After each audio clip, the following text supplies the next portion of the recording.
ಇಬ್ರು ಗೆಸ್ಟ್ ಬಂದಿದ್ದಾರಾ? ಹೌದು. Yes sir. ಚಡಗ sir ಹೇಳಿ.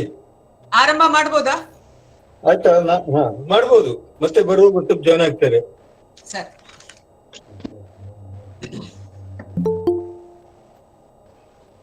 ಕನ್ನಡವನುಳಿದೆನಗೆ ಅನ್ಯ ಜೀವನವಿಲ್ಲ, ಕನ್ನಡವೇ ಪೆಸರನಗೆ ಪೆತ್ತೆನ್ನ ತಾಯಿ, ಕನ್ನಡವೇ ಧನಧಾನ್ಯ, ಕನ್ನಡವೇ ಮನೆಮಾನ್ಯ, ಕನ್ನಡವೇ ಎನಗಾಯ್ತು ಕಣ್ಣು ಕಿವಿ ಬಾಯಿ. ಎಲ್ಲ ಸಾಹಿತ್ಯಾಸಕ್ತರಿಗೆ ನಮಸ್ಕಾರಗಳು. ಆತ್ಮೀಯರೇ, ಶಿವರಾಮ್ ಕಾರಂತ ವೇದಿಕೆ ಹಾಗೂ ಮಹಾಲಕ್ಷ್ಮಿ ಅಮ್ಮಣಿ ಮಹಿಳಾ ಕಾಲೇಜು, ತೇಜಸ್ವಿ ಕನ್ನಡ ಸಂಶೋಧನಾ ಕೇಂದ್ರ ಇವರ ಸಹಯೋಗದಲ್ಲಿ ಈ ದಿನ ಒಂದು ಅತ್ಯಂತ ಅರ್ಥಪೂರ್ಣವಾದ ಸಂತಸದ ಸಂಭ್ರಮದ ಕಾರ್ಯಕ್ರಮ ನಡೀತಾ ಇದೆ. ಕನ್ನಡದ ಕುಲ ಸಾರಥಿ, ಅಶ್ವಿನಿ ದೇವತೆಗಳಲ್ಲಿ ಒಬ್ಬರಾದ ಡಾಕ್ಟರ್ AR ಕೃಷ್ಣಶಾಸ್ತ್ರಿಗಳವರ ಸ್ಮರಣೆ ಕಾರ್ಯಕ್ರಮದಲ್ಲಿ ನಾವೆಲ್ಲ ಈ ದಿನ ಭಾಗಿಯಾಗ್ತಾ ಇದ್ದೇವೆ.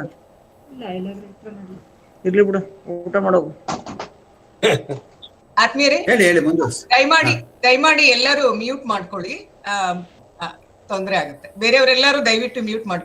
ಧನ್ಯವಾದಗಳು. ಆತ್ಮೀಯರೇ, ಈ ದಿನ ನಾವು ಕನ್ನಡದ ಅಶ್ವಿನಿ ದೇವತೆಗಳಲ್ಲಿ ಒಬ್ಬರಾದ ನಮ್ಮೆಲ್ಲರ ಹೆಮ್ಮೆಯ ಡಾಕ್ಟರ್ AR ಕೃಷ್ಣಶಾಸ್ತ್ರಿ ಅವರ ಸಂಸ್ಮರಣೆಯಲ್ಲಿ ಈ ದಿನ ಸೇರಿದ್ದೇವೆ. ಬಹಳ ಸಂತೋಷದಿಂದ ನಾನು ಈ ದಿನ ಇಬ್ಬರು ವ್ಯಕ್ತಿಗಳನ್ನ ನಮ್ಮ ವೇದಿಕೆಗೆ ಆಹ್ವಾನಿಸ್ತಾ ಇದ್ದೀನಿ.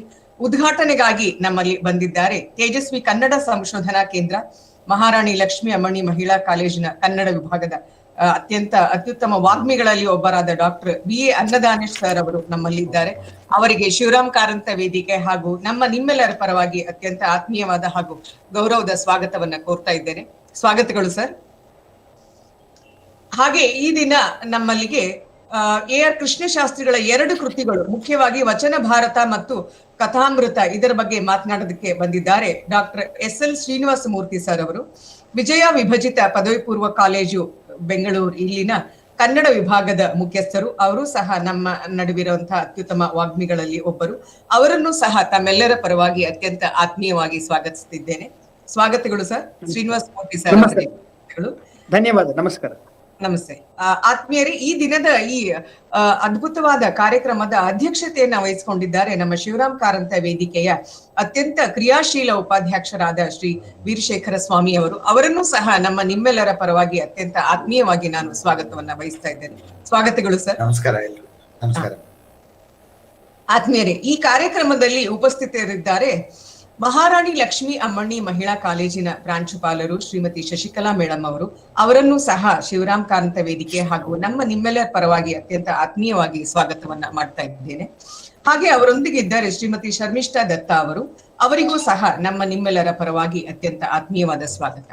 ಆತ್ಮೀಯರೇ, ಈ ಪ್ರತಿಕೂಲ ಪರಿಸ್ಥಿತಿಯಲ್ಲಿ ನಾವೆಲ್ಲರೂ ನೇರವಾಗಿ ಸಭಾ ಕಾರ್ಯಕ್ರಮದಲ್ಲಿ ಭೇಟಿಯಾಗಲು ಸಾಧ್ಯವಾಗದೇ ಇದ್ದರೂ ಸಹ ತಂತ್ರಜ್ಞಾನದ ಅನುಕೂಲತೆಯಿಂದ ಈ ರೀತಿಯಿಂದಾದ್ರೂ ಸಹ ನಮ್ಮ ಕಾರ್ಯಕ್ರಮವನ್ನ ಮಾಡ್ತಾ ಇರೋದು ಬಹಳ ಸಂತಸದ ವಿಷಯ ಅಂತಾನೆ ನಾವು ಹೇಳ್ಬೇಕು. ಎಲ್ಲರೂ ಸಹ ತಮ್ಮ ಮನೆಯಿಂದಲೇ ಕಾರ್ಯಕ್ರಮವನ್ನ ನೋಡಬಹುದಾಗಿರೋದ್ರಿಂದ ಇದು ಒಂದು ಸಂತಸದ ವಿಷಯ ಅಂತಾನೆ ನಾವೆಲ್ಲರಿಗೂ ಹೇಳ್ತಾ ಇದ್ದೇವೆ. ಆತ್ಮೀಯರೇ, ಈ ಕಾರ್ಯಕ್ರಮದ ಉದ್ಘಾಟನಾ ನುಡಿಗಳಿಗಾಗಿ ಬಂದಿರುವಂತಹ ಅನ್ನದಾನೇಶ್ ಸರ್ ಅವರ ಬಗ್ಗೆ 2 ಮಾತುಗಳನ್ನ ಹೇಳಿ ನಾನು ಅವರಿಗೆ ಮುಂದೆ ಹಸ್ತಾಂತರವನ್ನ ಮಾಡಲಿದ್ದೇನೆ. ಡಾಕ್ಟರ್ ಅನ್ನದಾನೇಶ್ ಅವರು ಮಹಾರಾಣಿ ಲಕ್ಷ್ಮಿ ಅಮ್ಮಣ್ಣಿ ಮಹಿಳಾ ವಿಶ್ವವಿದ್ಯಾಲಯದ ಕನ್ನಡ ವಿಭಾಗದ ಮುಖ್ಯಸ್ಥರು, ಕನ್ನಡ ಸ್ನಾತಕೋತ್ತರ ವಿಭಾಗ ಮತ್ತು ತೇಜಸ್ವಿ ಕನ್ನಡ ಸಂಶೋಧನಾ ಕೇಂದ್ರದಲ್ಲಿ ಅತ್ಯಂತ ಸಕ್ರಿಯವಾಗಿ ಕೆಲಸವನ್ನ ಮಾಡ್ತಿದ್ದಾರೆ. ಗಿರೀಶ್ ಕಾರ್ನಾಡರ ನಾಟಕಗಳಲ್ಲಿ ಸಮಕಾಲೀನತೆ, ಪೌರಾಣಿಕ, ಐತಿಹಾಸಿಕತೆ, ಸಾಮಾಜಿಕತೆ ಮತ್ತು ಜಾನಪದೀಯ ಪ್ರಜ್ಞೆ ಒಂದು ಅಧ್ಯಯನ, ಇದು ಅನ್ನದಾನೇಶ್ ಅವರ PhD ಮಹಾಪ್ರಬಂಧ. 15 ವರ್ಷಗಳಿಗೂ ಹೆಚ್ಚಿನ ಬೋಧನಾ ಅನುಭವವಿದೆ. MPhil ವಿದ್ಯಾರ್ಥಿಗಳಿಗೆ ಸಮರ್ಥ ಮಾರ್ಗದರ್ಶಕರಾಗಿ ಕಾರ್ಯನಿರ್ವಹಿಸಿದ್ದಾರೆ. ಗಿರೀಶ್ ಕಾರ್ನಾಡರ ನಾಟಕಗಳು ಒಂದು ಅಧ್ಯಯನ, ಸಂಕ್ಷಿಪ್ತ ನಾಟಕ ಚರಿತ್ರೆ, ಕಾರ್ನಾಡರ ಸಮಗ್ರ ಸಾಹಿತ್ಯ ಒಂದು ವಿವೇಚನೆ, ನಾಟಕ ಸಾಹಿತ್ಯದ ಪರಿಚಯ, ಇವರು ರಚಿಸಿರುವ ಕೃತಿಗಳು. ಡಾಕ್ಟರ್ ಅನ್ನದಾನೇಶ್ ಅವರು ಕಾವ್ಯ, ಕಥೆ, ಮುನ್ನುಡಿಗಳು, ಲೇಖನಗಳು, ಕೃತಿ ಸಂಪಾದನೆ, ಅನೇಕ ಸಾಮಾಜಿಕ, ಸಾಹಿತ್ಯಿಕ ಹಾಗೂ ಪರಿಸರಕ್ಕೆ ಸಂಬಂಧಿಸಿದ ಗಂಭೀರವಾದ ವಿಷಯಗಳ ಬಗ್ಗೆ ಚಿಂತನ ಮಂಥನಗಳನ್ನು ನಡೆಸಿದ್ದಾರೆ. ನಾಡಿನ ಅನೇಕ ಪ್ರಮುಖ ಸಾಹಿತ್ಯಿಕ ಹಾಗೂ ಇತರ ಸಂಘ ಸಂಸ್ಥೆಗಳ ಸದಸ್ಯತ್ವವನ್ನು ಸಹ ಹೊಂದಿದ್ದಾರೆ. ಪ್ರಸ್ತುತ ಮಹಾರಾಣಿ ಲಕ್ಷ್ಮಿ ಅಮ್ಮಣಿ ಕಾಲೇಜಿನಲ್ಲಿ ಸಹಾಯಕ ಪ್ರಾಧ್ಯಾಪಕರಾಗಿ ಸೇವೆಯನ್ನು ಸಲ್ಲಿಸುತ್ತಿದ್ದಾರೆ. ಡಾಕ್ಟರ್ ಅನ್ನದಾನೇಶ್ ಅವರು ಈಗ ನಮ್ಮ ಈ ದಿನದ ಡಾಕ್ಟರ್ AR ಕೃಷ್ಣಶಾಸ್ತ್ರಿ ಅವರ ಸ್ಮರಣೆ ಕಾರ್ಯಕ್ರಮದ ಉದ್ಘಾಟನಾ ನುಡಿಗಳನ್ನ ಆಡಬೇಕು ಅಂತ ಅವರಲ್ಲಿ ನಾನು ಕೇಳ್ಕೊಳ್ತಾ ಇದ್ದೇನೆ. ಎಲ್ಲರಿಗೂ ನಮಸ್ಕಾರ. ಇವಾಗ ನಮ್ಮ ಬದುಕಿನ ರೀತಿ ನೀತಿಗಳೇ ಹೇಗ್ ಬದಲಾಗಿವೆ ಅಂತಂದ್ರೆ, ನಾವು ಒಂದು ಸಾಂಪ್ರದಾಯಿಕವಾಗಿ ಯಾವುದೇ ಒಂದು ಕಾರ್ಯಕ್ರಮವನ್ನು ಕೂಡ ಉದ್ಘಾಟನೆ ಅಂತ ಮಾಡುವಾಗ ಕೇಕ್ ಕತ್ತರಿಸಿನೋ, ದೀಪ ಬೆಳಗೋದ್ರ ಮೂಲಕನೋ, ಯಾವ್ದಾದ್ರು ಒಂದು ಪುಸ್ತಕನ ಬಿಡುಗಡೆ ಮಾಡೋದ್ರ ಮೂಲಕವಾಗಿಯೋ ನಾವು ಆರಂಭಿಸ್ತಾ ಇದ್ವಿ. ಈಗ ಎಷ್ಟು ಸರಳವಾಗಿದೆ ಜಗತ್ತು, ಎಷ್ಟು ವಿಶಾಲವಾಗಿದ್ರು ಕೂಡ ಎಷ್ಟೊಂದು ಸ್ಮಾರ್ಟ್ ಫೋನ್ ಒಳಗಡೆ ಅದು ಕುಬ್ಜವಾಗಿ ಕೂತಿದೆ, ಅಥವಾ ಅಲ್ಲೇ ಒಂದು ಬ್ರಾಡ್ನೆಸ್ ಕ್ರಿಯೇಟ್ ಮಾಡ್ಕೊಂಡಿದೆ ಅಂತ. ಯಾಕಂದ್ರೆ ನಮ್ಗೆ ಇವಾಗ ಪ್ಯಾರಲಲ್ ಆಗಿ ಎರಡು ಸೊಸೈಟಿಯನ್ನ ನೋಡ್ತಾ ಇದೀವಿ. ಒಂದು ಮನುಷ್ಯನ ಜೊತೆಗೆ ಸಂವಾದ ಏರ್ಪಡಿಸ್ಕೊಳ್ತಾ ಇರುವಂತಹ ನೇರವಾದಂತಹ ಸಂಬಂಧ, ಸಾಮಾಜಿಕವಾದ ಸಂಬಂಧ. ಇನ್ನೊಂದು ಆನ್ಲೈನ್ ಸೊಸೈಟಿ. ಬಹುಶಃ ಈ ಕೊರೋನಾದಿಂದ ಬಂದಂತ ಒಂದು ಬಹಳ ದೊಡ್ಡ ಗಿಫ್ಟ್ ಏನಪ್ಪಾ ಅಂತಂದ್ರೆ, ಸಾಮಾನ್ಯನ ಬಳಿಗೂ ಕೂಡ ಈ ಒಂದು ಆನ್ಲೈನ್ ಸೊಸೈಟಿಯ ಇಂಟ್ರೊಡ್ಯೂಸ್ ಆಗ್ಬಿಟ್ಟಿದೆ.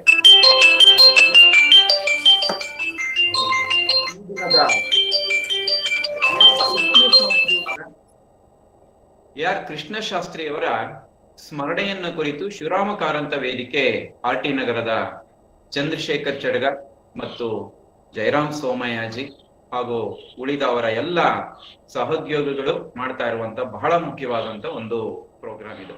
ಇದ್ರ ಉದ್ಘಾಟನೆ ಅಂದ್ರೆ ಬಹುಶಃ ನನ್ನ ಮಾತಿನ ಮೂಲಕವಾಗಿ ಅದು ಉದ್ಘಾಟನೆ ಆಗುತ್ತೆ ಅಂತಾನು ಕೂಡ ಅರ್ಥ. ನನಗೆ ಸರ್ ಬಂದು ಇದ್ರ ಬಗ್ಗೆ ಎಲ್ಲ ನಾವು ಮಾತನಾಡ್ಕೊಂಡಂತ ಸಂದರ್ಭದಲ್ಲಿ ಇದನ್ನ ಹೈಬ್ರಿಡ್ ಪ್ರೋಗ್ರಾಮ್ ಆಗಿ ಸ್ಟಾರ್ಟ್ ಮಾಡೋಣ ಅಂತ ಮಾತನಾಡ್ಕೊಂಡ್ವಿ. ಹೈಬ್ರಿಡ್ ಅಂದ್ರೆ ಒಂದು ನೇರವಾಗಿ ಅಲ್ಲಿಯೇ ಒಂದು 25-30 ಜನ ಎಷ್ಟು ಜನ ಬಂದಿರ್ತಾರೋ ಅವರ ಸಮ್ಮುಖದಲ್ಲಿಯೇ, ಅಟ್ ದ ಸೇಮ್ ಟೈಮ್ ಈಗ ಹೇಗೆ ಆನ್ಲೈನ್ ನಡೀತಾ ಇದೆಯೋ ಈ ರೀತಿಯಾಗಿ ಅಂತ. ಬಟ್ ಪ್ರಾಬ್ಲಮ್ ಏನಾಯ್ತು ಅಂತಂದ್ರೆ, ನಿಮ್ಗೆಲ್ಲ ಗೊತ್ತಿದೆ, ಈಗ ನ್ಯೂಸ್ ಹಾಕಿದ್ರು ಕೂಡ ನಮ್ಮ ಭಯಂಕರ ನ್ಯೂಸ್ ಅನ್ನುವಂತಹ ಈ ಒಂದು ಹೊಸ ಭೂತ, ಇದು ಹೊಸ ವೈರಸ್, ಇದು ಕೊರೋನಾ ವೈರಸ್ಗಿಂತ ಭಯಂಕರವಾದದ್ದು ಸ್ಪ್ರೆಡ್ ಆಗುವಂತ ಈ ನ್ಯೂಸ್ ಗಳಿಂದ ಇನ್ನ ನಾಳೆಯಿಂದನೇ ಕಾಲೇಜ್ ಕ್ಲೋಸ್ ಆಗುತ್ತೆ, ವಿಶ್ವವಿದ್ಯಾಲಯ ಕ್ಲೋಸ್ ಆಗುತ್ತೆ ಅಂತೆಲ್ಲ ಹೆದರಿಸುವಂತ ಕೆಲವು ನ್ಯೂಸ್ ಗಳನ್ನು ಕೂಡ ನಾನು ಈ ಕ್ಷಣ ಕೇಳ್ಕೊಂಡು ಬಂದೆ. ಸೊ ಈ ಸಂದರ್ಭದಲ್ಲಿ ನಾವು ಪ್ರಿಪೇರ್ ಆಗಿರ್ಲೇಬೇಕು ಅಂತ ನಮ್ಮ ಚಡಗ ಸರ್ ಅವರು ಆನ್ಲೈನ್ ವ್ಯವಸ್ಥೆಯನ್ನೇ ಮಾಡ್ಬಿಡೋಣ ಅಂತ ಹೇಳಿದ್ರು. ಮತ್ತು ಶಿವರಾಮ್ ಕಾರಂತರ ವೇದಿಕೆಯಲ್ಲಿ ಬಹಳಷ್ಟು ಹಿರಿಯರೇ ಇರೋದ್ರಿಂದ ಅವರೆಲ್ಲರಿಗೂ ಕೂಡ ಕಾರ್ಯಕ್ರಮವನ್ನ ಮನೆಗಳಿಂದ ಬಂದು ಯಾವುದೋ ಒಂದು ಸ್ಥಳದಲ್ಲಿ ಕುಳಿತು ಹಾಲ್ನಲ್ಲಿ ಕುಳಿತು ವೀಕ್ಷಿಸೋದ್ಕಿಂತ ಇದೇ ಬಹಳ ಮುಖ್ಯ ಅಂತಾನು ಕೂಡ ಅವ್ರಿಗೆ ಅನ್ನಿಸ್ತು. ಆ ಕಾರಣಕ್ಕೆ ಈ ಪ್ರೋಗ್ರಾಮ್ ನನ್ನ ಪ್ರಕಾರ ಬಹಳ ಮುಖ್ಯ ಅಂತ ನಾನು ಅನ್ಕೋತೀನಿ. ಮತ್ತೆ ಇವತ್ತು ಭಾನುವಾರ ಬಹುಶಃ 4:15 ಆದ್ರಿಂದ ಇವ್ರಿಗೆಲ್ಲ ಮಲಗುವ ಸಮಯ ಇದ್ದಿರಬಹುದು, ಎದ್ದೇಳುವ ಸಮಯ ಇದ್ದಿರಬಹುದು. ಬಹುಶಃ ಎಲ್ಲರೂ ಈಗ ಜಾಯಿನ್ ಆಗ್ತಾರೆ ಅಂತ ಅನ್ಕೊಂಡಿದೀನಿ. ಮತ್ತೆ ಈ ಸಲ ಬಹುಶಃ ನಾನು ಅನ್ಕೋತೀನಿ ಲಿಂಕ್ ಸಮಸ್ಯೆ ಆಗಿದ್ದಿರ್ಬಹುದು ಬಹಳಷ್ಟು ಜನಗಳಿಗೆ, ನನ್ನ ವಿದ್ಯಾರ್ಥಿಗಳಿಗಿರ್ಬಹುದು, ಸಹೋದ್ಯೋಗಿಗಳಿಗಿರ್ಬಹುದು, ಯಾರು ಕೂಡ ಅಲ್ಲಿ ಬರೋದಿಕ್ ಸ್ವಲ್ಪ ಕಷ್ಟ ಆಗಿದೆ. ಬಹುಶಃ ಲಿಂಕ್ ನ ಪ್ರೆಸ್ ಮಾಡೋದ್ರಲ್ಲಿ ಏನಾದ್ರೂ ಇರ್ಬೋದು. 1 ಪಾಯಿಂಟ್. ಎರಡನೇ, ಇದೇ ಪ್ರೋಗ್ರಾಮ್ ಸೇಮ್ ಟೈಮ್ ಅನ್ನದಾನೇಶ್ ಹರೀಶ್ ಅಂತ ಫೇಸ್ಬುಕ್ ಲೈವ್ ಅಲ್ಲೂ ಕೂಡ ಹೋಗ್ತಾ ಇದೆ. ಹಾಗಾಗಿ ಅಲ್ಲೂ ಒಂದಷ್ಟು ಜನ ಇದ್ದಾರೆ, ಇಲ್ಲೂ ಒಂದಷ್ಟು ಜನ ಇದ್ದಾರೆ. ಹಾಗಾಗಿ ಇಲ್ಲಿ ವ್ಯೂವರ್ಸ್ ಇರ್ಲಿ. ನನಗೆ ಆರ್ ಕೃಷ್ಣಶಾಸ್ತ್ರಿಗಳು ಅನ್ನುವಂತಹ ಒಂದು ಸ್ಮರಣೆಗೆ ಸಂಬಂಧಪಟ್ಟಾಗ ನನಗೆ ತಕ್ಷಣ ಕೃಷ್ಣಶಾಸ್ತ್ರಿಗಳು ಅಂತ ನೆನಪಾಗೋದು ವಚನ ಭಾರತ ಮತ್ತು ಕಥಾಮೃತ. ಅವರು ಸಂಶೋಧಕರು ಕೂಡ, 7 ಭಾಷೆಯನ್ನ ಬಲ್ಲವರು ಕೂಡ. ಈ ಎಲ್ಲ ವ್ಯೂಸ್ಗಳು ಕೂಡ ನಮ್ಗಿವತ್ತು ಬಹಳ ಮುಖ್ಯ. ಯಾಕಂದ್ರೆ ನಾವು ಇವತ್ತು ಬಹುಭಾಷಿಕ ಸಮಾಜದಲ್ಲಿ ನೆಲೆಸ್ಬಿಟ್ಟಿದೀವಿ. ಅವತ್ತು ಇಂಗ್ಲಿಷ್ ತುಂಬಾ ಪ್ರಧಾನವಾಗಿತ್ತು. ಆರ್ ಕೃಷ್ಣಶಾಸ್ತ್ರಿಗಳು ತಮ್ಮ ಸಾಹಿತ್ಯ ರಚನೆ ಮಾಡುವಂತ ಸಂದರ್ಭದಲ್ಲಿರ್ಬೋದು, ಜೀವಿಸಿದ್ದಂತ ಸಂದರ್ಭದಲ್ಲಿರ್ಬೋದು ಇಂಗ್ಲಿಷ್. ಬಟ್ ಕನ್ನಡಕ್ಕೆ 2ನೇ ಪ್ರಾಧಾನ್ಯತೆ ಸಿಗ್ತಾ ಇತ್ತು. ಇವತ್ತು ಹಾಗಲ್ಲ, ಕನ್ನಡಕ್ಕೂ ಪ್ರಾಧಾನ್ಯತೆ ಇದೆ, ಇಂಗ್ಲಿಷ್ಗೂ ಪ್ರಾಧಾನ್ಯತೆ ಇದೆ. ಈಗ ಹಿಂದಿಯೂ ಕೂಡ ಪ್ರಾಧಾನ್ಯತೆ ಪಡ್ಕೊಳ್ಳುವಂತ ಲಕ್ಷಣಗಳನ್ನು ಕೂಡ ನಾವು ನೋಡ್ತಾ ಇದ್ದೀವಿ. ಅಷ್ಟೇ ಅಲ್ಲ, ನಮ್ಮ ನೆರೆಹೊರೆಯ ಭಾಷೆಗಳು ಕೂಡ. ಬಟ್ ನನ್ಗೆ ಆಶ್ಚರ್ಯ ಅಂತಂದ್ರೆ, ನಾವು ಕೇವಲ ಅಕ್ಕಪಕ್ಕದವರೊಂದಿಗೆ ಮಾತನಾಡೋದಕ್ಕೆ ಭಾಷೆಗಳನ್ನ ಕಲಿತಾ ಇರ್ಬೋದು ಇವಾಗ, ಯಾವುದು ತಮಿಳು, ತೆಲುಗು ಇತ್ಯಾದಿಗಳೆಲ್ಲ.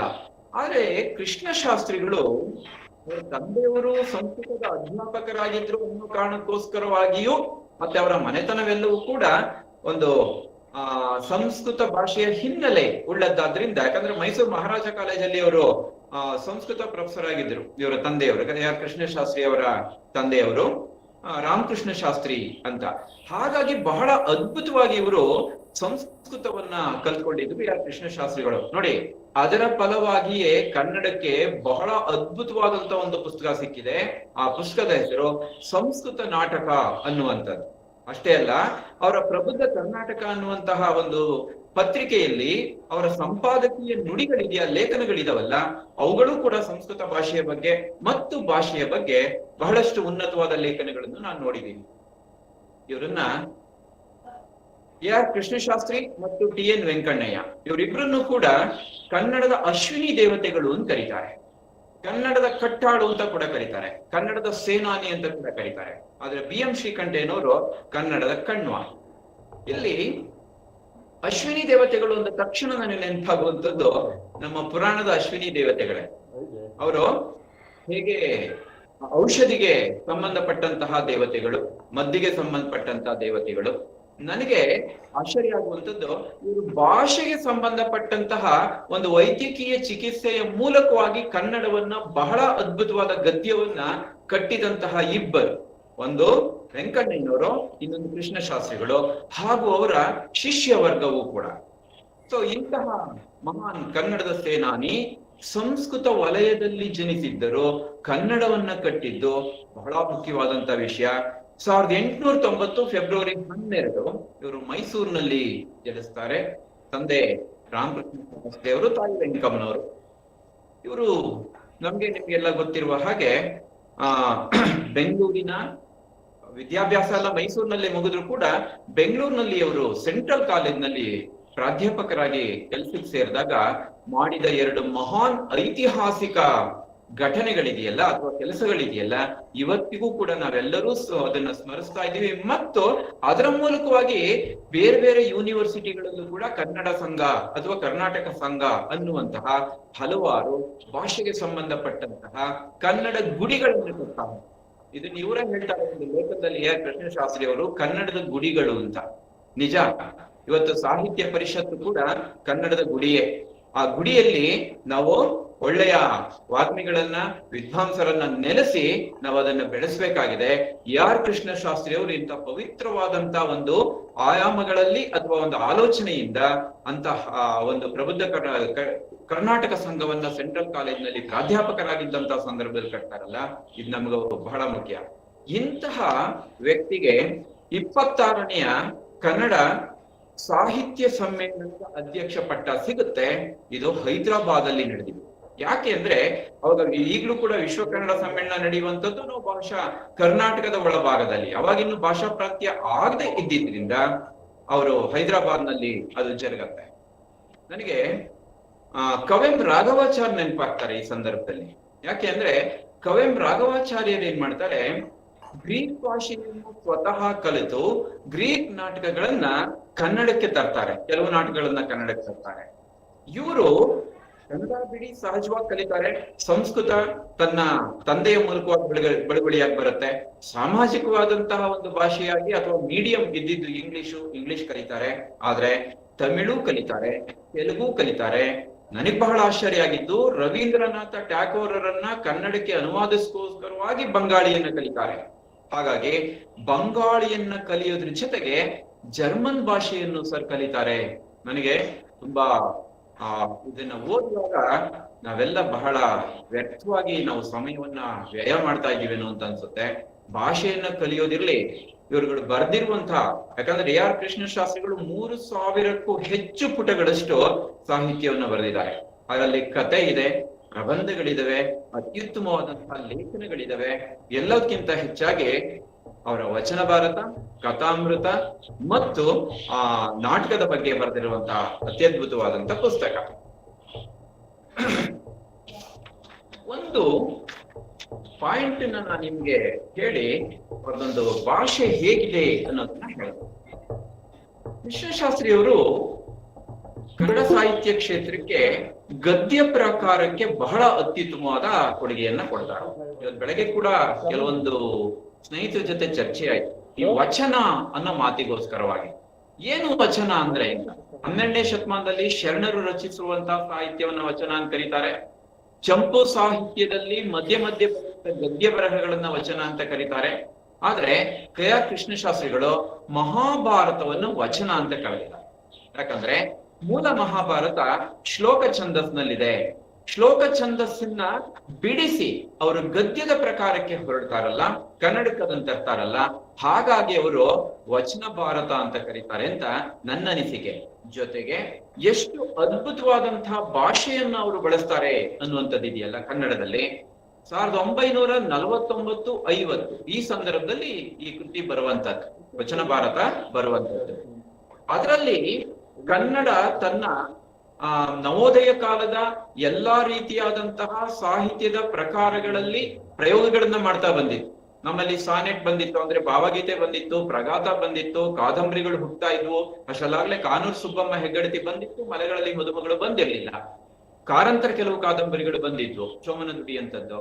ಭಾಷೆಗೆ, ಕಾದಂಬರಿಯ ಭಾಷೆಗೆ, ಗದ್ಯ ಭಾಷೆಗೆ ಒಂದ್ ರೀತಿಯಾದಂತ ಹಿಡಿತ ಸಿಗ್ತಾ ಇತ್ತು. ಸೊ ಅವಾಗ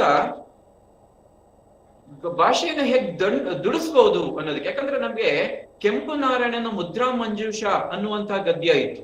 ಹೇಳ್ಬೇಕು ಅಂತಂದ್ರೆ ಕನ್ನಡ ಸಾಹಿತ್ಯ ಪ್ರಾರಂಭವಾಗಿರುವುದೇ ಗದ್ಯದ ಮೂಲಕ. ಕ್ರಿಸ್ತಶಕ 450 ಹಲ್ಮಿಡಿ ಶಾಸನ ಪ್ರಾರಂಭವಾಗಿದೆ ಗದ್ಯ ಮೂಲಕ.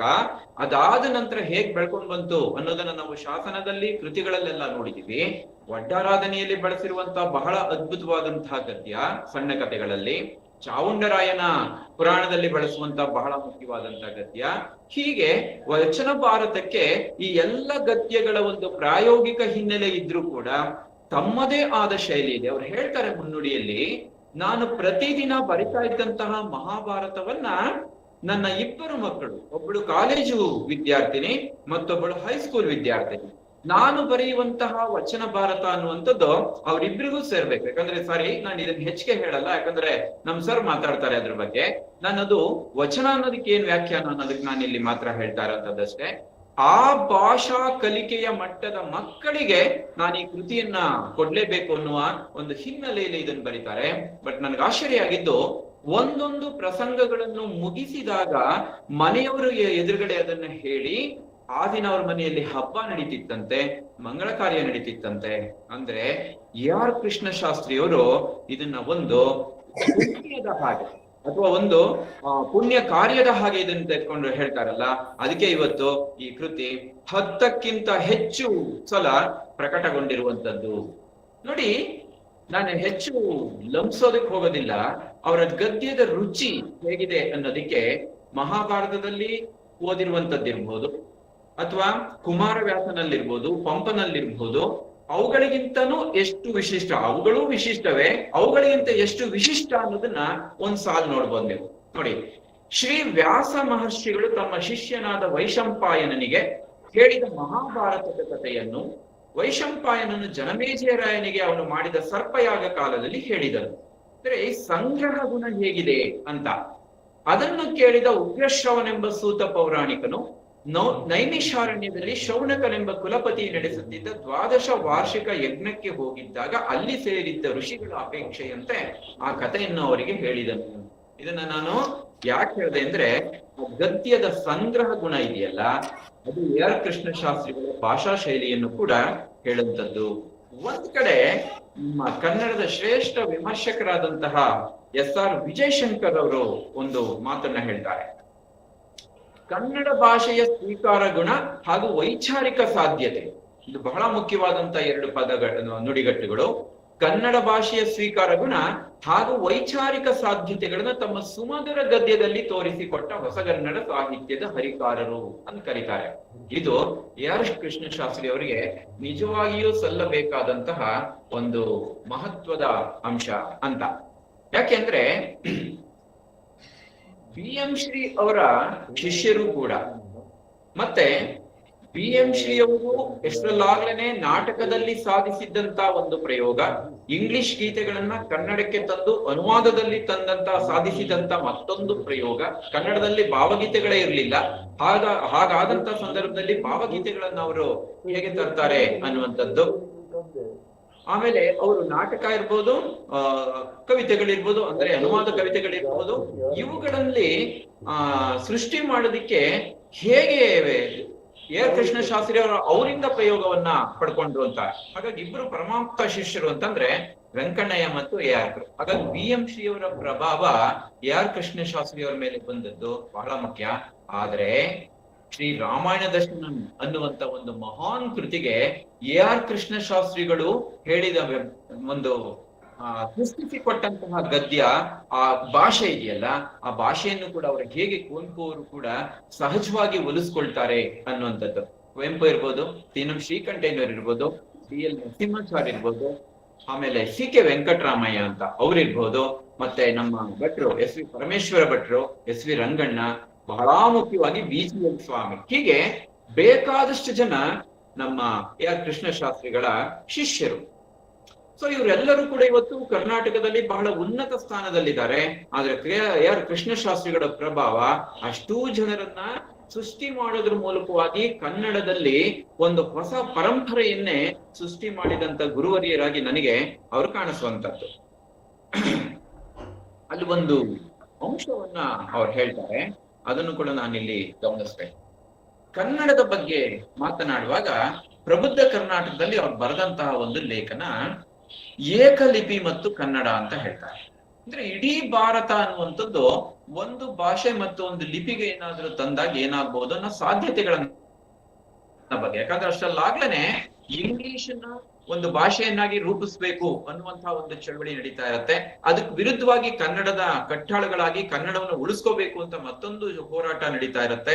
ಅದೇ ಸಂದರ್ಭದಲ್ಲಿ ಬಿ ಎಂ ಶ್ರೀಕಂಠಯ್ಯನವರು ಕನ್ನಡ ಬಾವುಟ ಅನ್ನುವಂತ ಪುಸ್ತಕ ಬರೀತಾರೆ. ಲಿಪಿನಲ್ಲಿ ಹೇಗೆ ಸುಧಾರಣೆ ಮಾಡಬಹುದು ಅನ್ನೋದಕ್ಕೆ ಸಂಬಂಧಪಟ್ಟ ಹಾಗೆ ಕೆಲವು ಪ್ರಯೋಗಗಳನ್ನ ನಡೆಸ್ತಾರೆ. ಹಾಗೇನೆ ಇವರು ಬರೆದಂತಹ ಒಂದು ಲೇಖನ ಬಹಳ ಮನನೀಯವಾದದ್ದು. ಅದ್ರಲ್ಲಿ ಅವ್ರು ಹೇಳೋದು, ಇಂಡಿಯಾ ದೇಶಕ್ಕೆಲ್ಲ ಒಂದ್ ಭಾಷೆ ಅನ್ನೋದು ಅಸಾಧ್ಯ ಮತ್ತು ಅಪ್ರಿಯ.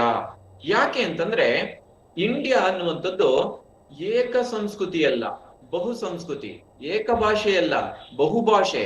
ಪ್ರಪಂಚದಲ್ಲಿ ಎಷ್ಟು ಭಾಷೆಗಳಿದೆಯೋ ಅದರಲ್ಲಿ ಅರ್ಧದಷ್ಟು ಭಾಷೆ ಭಾರತದಲ್ಲಿಯೇ ಇದೆ ಅಂತ.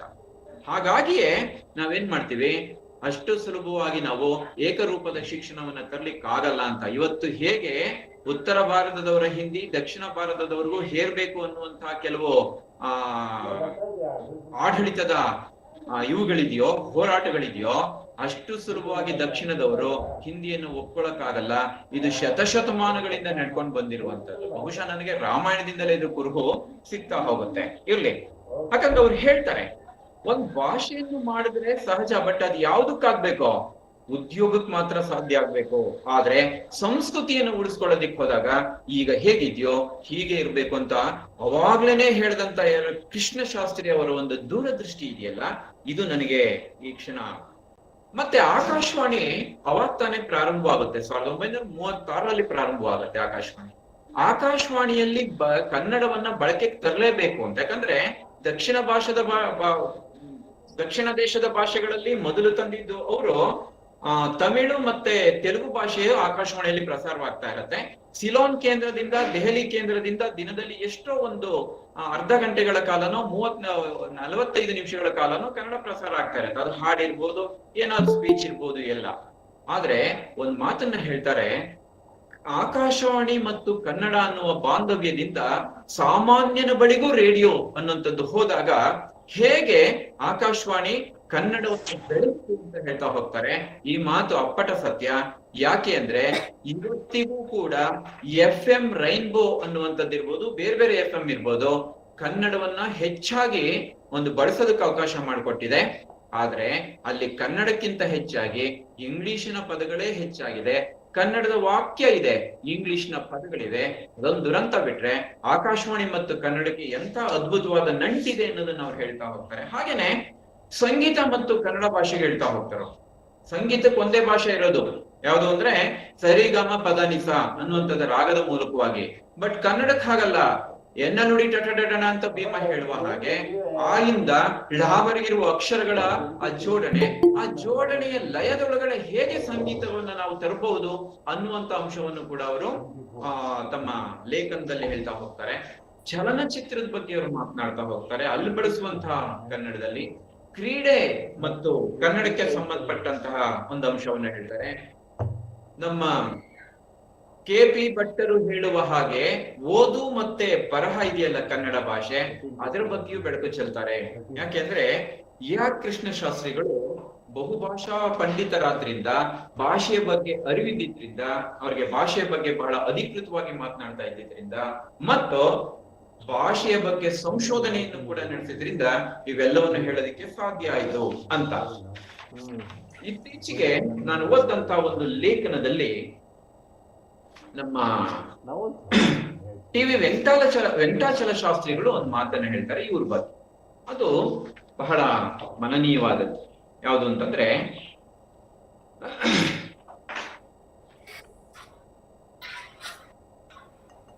ಕೃಷ್ಣ ಶಾಸ್ತ್ರಿಗಳು ಹುಟ್ಟಾಕ್ತಂತಹ ಬೆಂಗಳೂರು ಸೆಂಟ್ರಲ್ ಕಾಲೇಜಲ್ಲಿ ಇರುವ ಕರ್ನಾಟಕ ಸಂಘ ಇವತ್ತು ಕನ್ನಡ ನಾಡಿನ ತುಂಬಾ ಕನ್ನಡ ಸಂಘಗಳಂತೂ ಹೇಗೆ ಕೌಲೊಡೆದು ಬೆಳೆದಿವೆ. ಇವತ್ತು ಕ್ರೈಸ್ಟ್ ಕಾಲೇಜಲ್ಲಿ ಕನ್ನಡ ಸಂಘ ಇದೆ, ಶ್ರೀನಿವಾಸ್ ರಾಜು ಅವರು ಕಟ್ಟಿ ಬೆಳೆಸಿದ್ದು. ಬೇಕಾದಷ್ಟು ಕಾಲೇಜ್ಗಳಲ್ಲೂ ಕನ್ನಡ ಸಂಘ ಇದೆ. ಅವೆಲ್ಲವನ್ನಕ್ಕೆ ಮೂಲ ಇವರೇ ಅಂತ ಅವ್ರು ಜ್ಞಾಪಿಸ್ಕೊಳ್ತಾ ಇನ್ನೊಂದು ಮಾತನ್ನ ಹೇಳ್ತಾರೆ. ಈ ಪ್ರಬುದ್ಧ ಕರ್ನಾಟಕ ಅನ್ನುವಂತ ಒಂದು ಉನ್ನತವಾದ ಪ್ರಬುದ್ಧವಾದ ಶೈಕ್ಷಣಿಕ ಸಾಹಿತ್ಯ ಪತ್ರಿಕೆ ಏನ್ ಕರೀತಾರೆ. ಇವತ್ತು ಬಹಳಷ್ಟು ದಿನಪತ್ರಿಕೆಗಳು ತಮ್ಮ ಗುಣಮಟ್ಟವನ್ನ ಕಳ್ಕೊಂಡ್ಬಿಟ್ಟಿವೆ. ಕಾರಣ ಇಷ್ಟೇ, ಯಾವುದೋ ಪತ್ರಿಕೆಗಳು ಯಾವುದೋ ಪಕ್ಷಗಳ ಮುಖವಾಣಿಯಾಗಿ ಬದಲಾಗ್ತಾ ಇದೆ. ಅವೆಲ್ಲವನ್ನು ಮೀರಿದ ಸಾಹಿತ್ಯಿಕ ಪತ್ರಿಕೆಯಾಗಿರುವಂತಹ ಪ್ರಬುದ್ಧ ಕರ್ನಾಟಕದಲ್ಲಿ ಹಲವು ರೀತಿಯ ಸಾಹಿತ್ಯಿಕ ಕಾರಣ ಆಯ್ತು ಅನ್ನೋದನ್ನ ವೆಂಕಟಾಚಲ ಶಾಸ್ತ್ರಿಗಳು ಗುರುತಿಸ್ತಾರಲ್ಲ ER ಕೃಷ್ಣ ಶಾಸ್ತ್ರಿಗಳ ಬಗ್ಗೆ. ಅದು ಬಹಳ ಮುಖ್ಯ. ಯಾಕಂದ್ರೆ ಯಾವುದೇ ಒಂದು ಸಾಹಿತ್ಯ ಇರ್ಬೋದು, ಅಥವಾ ಅದು ಬೇರೆ ಭಾಷೆಯಲ್ಲಿ ಇರ್ಬೋದು, ಮತ್ತೊಂದ್ರಲ್ಲೇ ಇರ್ಬೋದು, ಬಟ್ ಅದನ್ನ ಪ್ರಕಟಪಡಿಸೋದಿಕ್ಕೆ ಒಂದು ಮಾಧ್ಯಮ ಬೇಕಾಗತ್ತೆ. ಅದು ಪುಸ್ತಕ ಕಾದಂಬರಿ ರೂಪದಲ್ಲೋ ಅಥವಾ ಇನ್ಯಾವುದೋ ರೂಪದಲ್ಲೋ ರೀಚ್ ಆಗೋದಕ್ಕಿಂತ ಹೆಚ್ಚಾಗಿ ದಿನಪತ್ರಿಕೆಗಳು ಮತ್ತು ವಾರಪತ್ರಿಕೆಗಳು ಸಾಹಿತ್ಯವನ್ನ ಬಹಳ ಬೇಗ ಜನರೊಳಗೆ ಕೊಂಡೊಯ್ಯುತ್ತವೆ. ಆ ಕಾರಣಕ್ಕೆ ಪ್ರಬುದ್ಧ ಕರ್ನಾಟಕದಂತದ್ದು ಆ ಕಾಲದಲ್ಲಿ, ನವೋದಯ ಕಾಲದಲ್ಲಿ ಎಲ್ಲರನ್ನೂ ಕೂಡ ತಲುಪ್ತಾ ಇತ್ತು. ಹಾಗೆ ಮಾಸ್ತಿಯರು ಸಂಪಾದನೆ ಮಾಡ್ತಾ ಇದ್ದಂತಹ ಜೀವನ ಅನ್ನೋ ಪತ್ರಿಕೆಯು ಕೂಡ, ಹೀಗೆ ಬೇಕಾದಷ್ಟು ಪತ್ರಿಕೆ, ಸಾಹಿತ್ಯಿಕ ಪತ್ರಿಕೆಗಳನ್ನ ನಾವು ಹೆಸರಿಸಬಹುದು. ಇರ್ಲಿ, ಅದನ್ನ ನಾವು ಮತ್ತೊಂದ್ಸಲ ಬೇಕಿದ್ರೆ ನೋಡ್ಬೋದು. ಅವರು ಒಂದು ಮಾತನ್ನ ಹೇಳ್ತಾರೆ ವೆಂಕಟಾಚಲ ಶಾಸ್ತ್ರಿಗಳು, ಇವರ ಭಾಷೆಗೆ ಸಂಬಂಧಪಟ್ಟ ಅದನ್ನ ಹೇಳ್ತೇನೆ. ಹೊಸಗನ್ನಡ ಭಾಷಾ ಸಾಹಿತ್ಯದಲ್ಲಿ ಶಕ್ತಿ ಮತ್ತು ಸತ್ವಗಳನ್ನ, ಸರಳತೆ ಮತ್ತು ಸೌಲಭ್ಯಗಳನ್ನ, ಹೊಗರುಳ್ಳ ಹೊಸತನ ಹೃದ್ಯತೆಗಳನ್ನ ನಿರಂತರವಾಗಿ ತುಂಬುತ್ತಾ ಅದಕ್ಕೆ ಯೋಧನಂತೆ ಹೋರಾಡಿ, ಇದಕ್ಕೆ ಕನ್ನಡದ ಸೇನಾನಿ ಅಂತ ಕರೆಯೋದವ್ರನ್ನ, ಯೋಧನಂತೆ ಹೋರಾಡಿ ಭಕ್ತನಂತೆ ಹರಕೆ ಹೊತ್ತು. ಇದು ಬಹಳ ಮುಖ್ಯ. ಯಾಕಂದ್ರೆ GP ರಾಜರತ್ನಂ ಅವರು ಮನೆ ಮನೆಗೆ ಪುಸ್ತಕಗಳನ್ನ ಹೊತ್ತು ಕನ್ನಡದ ಕೈಂಕರ್ಯವನ್ನ ಮಾಡಿದ್ರು. ಇವರು ಕೂಡ ಅದೇ ರೀತಿಯಲ್ಲಿ ಹೇಗೆ ಆ ಒಂದು ಯೋಧನ ಹಾಗೆ ಹೋರಾಡಿ ಭಕ್ತನಂತೆ ಹರಕೆ ಹೊತ್ತು ಜೀವನದ ಕೃತಕೃತ್ಯತೆಯನ್ನು ಶಾಸ್ತ್ರಿಗಳು ಕಂಡುಕೊಂಡರು. ಈ ಮಾತನ್ನು ಕೂಡ ಹೇಳುವಂತದ್ದು ನಮ್ಮ SV ಪರಮೇಶ್ವರ ಭಟ್ರೆ. ಆದ್ರೆ SR ವಿಜಯಶಂಕರ್ ಅವರು ಹೇಳುವ ಒಂದು ಮಾತಿನ ಮೂಲಕವಾಗಿ ಬಹುಶಃ ನನ್ನ ಇವತ್ತಿನ ಉದ್ಘಾಟನಾ ಭಾಷಣವನ್ನ ಮುಗಿಸ್ಬೋದು. ಅವರೊಂದು ಎಕ್ಸಾಂಪಲ್ ಕೊಡ್ತಾರೆ. ಈ ಕುವೆಂಪು ಒಂದು ರಕ್ತಾಕ್ಷಿ ನಾಟಕ ಪ್ರಕಟವಾದ, ಅದನ್ನ ಮುನ್ನುಡಿ ಬರೆಯೋದಿಕ್ಕೆ ಇವ್ರನ್ನ ಕೇಳ್ಕೊತಾರೆ, ಕುವೆಂಪು ಅವರ ರಕ್ತಾಕ್ಷಿಗೆ. ಅದಕ್ಕೆ ಅವರು ಅವರ ಬರಹಗಳ ಬಗ್ಗೆ ಮಾತನಾಡುವಂಥದ್ದು. ಅವ್ರು ಹೇಳ್ತಾರೆ, ಅದ್ಭುತವಾದಂತಹ ಮುನ್ನುಡಿಯಲ್ಲಿ ಒಂದು ಪದವನ್ನ ಬಳಸಿರೋದನ್ನ ನಮ್ಗೆ ವಿಜಯಶಂಕರ್ ಸರ್ ಅವರು ಗಮನಕ್ಕೆ ತರ್ತಾರೆ. ಈಗ ಕೆಲವು ತಿಂಗಳ ಹಿಂದೆ ನನ್ನ ಮಿತ್ರರಾದ ಶ್ರೀಮಾನ್ KV ಪುಟ್ಟಪ್ಪನವರು ತಮ್ಮ ರಕ್ತಾಕ್ಷಿ ನಾಟಕಕ್ಕೆ ಒಂದು ಮುನ್ನುಡಿಯನ್ನು ಬರೆಯಬೇಕೆಂದು ಕೇಳಿದರು. ನಾನು ಈ ಪದ ನೋಡಿ, ಅವರಷ್ಟರಲ್ಲಿ ಎಷ್ಟು ವಿನಯ ಅನ್ನೋದು. ಬಂಗಾರದ ಅರಮನೆಗೆ ಹಿತ್ತಾಳೆಯ ಕಳಶವೇ ಎಂದು ಆಕ್ಷೇಪಿಸಿದೆ. ಅಂದ್ರೆ ರಕ್ತಾಕ್ಷಿ ನಾಟಕ ಅನ್ನುವಂಥದ್ದು ಬಂಗಾರದ ಅರಮನೆ, ನಾನು ಬರೆಯುವಂತ ಮುನ್ನುಡಿ ಹಿತ್ತಾಳೆ. ಈ ವಿನಯ ಇದೆಯಲ್ಲ, ER ಕೃಷ್ಣ ಶಾಸ್ತ್ರಿ ಅಂತ ಸಾಹಿತಿಗೆ ಮಾತ್ರ ಅದು ಸಾಧ್ಯ ಅಂತ. ಅದಕ್ಕೆ ಉತ್ತರವಾಗಿ ಕುವೆಂಪು ಹೇಳ್ತಾರಂತೆ, ಎಂತ ಅರಮನೆ ಆದ್ರೆ ಏನು, ಸಿಡಿಲು ಕಂಬಿ ಕಬ್ಬಿಣದ್ದಾದರೂ ಅದರ ಕ್ಷೇಮಕ್ಕೆ ಅವಶ್ಯಕ ಅಲ್ವಾ.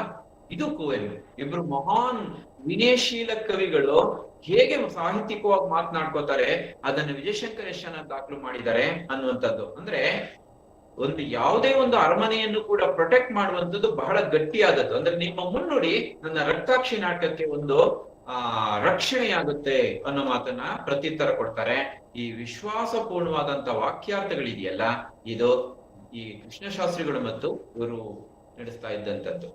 ನಾನು ಕೃಷ್ಣಶಾಸ್ತ್ರಿಗಳು ಜನಿಸಿದ್ದಿರ್ಬೋದು, ಅವರ ಮರಣ ಇರ್ಬೋದು, ಅವರ ಕೃತಿಗಳಿರ್ಬೋದು, ಈ ರೀತಿಯಾದಂತಹ ಒಂದು ಬಯೋಡಾಟವನ್ನು ಓದೋದಕ್ಕಿಂತ ಹೆಚ್ಚಾಗಿ ಅವರು ಬರೆದಂತಹ ಲೇಖನಗಳು ಇತ್ಯಾದಿ ವಿಷಯಗಳನ್ನ ನಾನು ಇಲ್ಲಿ ಮಾತನಾಡೋದಕ್ಕೆ ಹಂಚ್ಕೊಂಡೆ.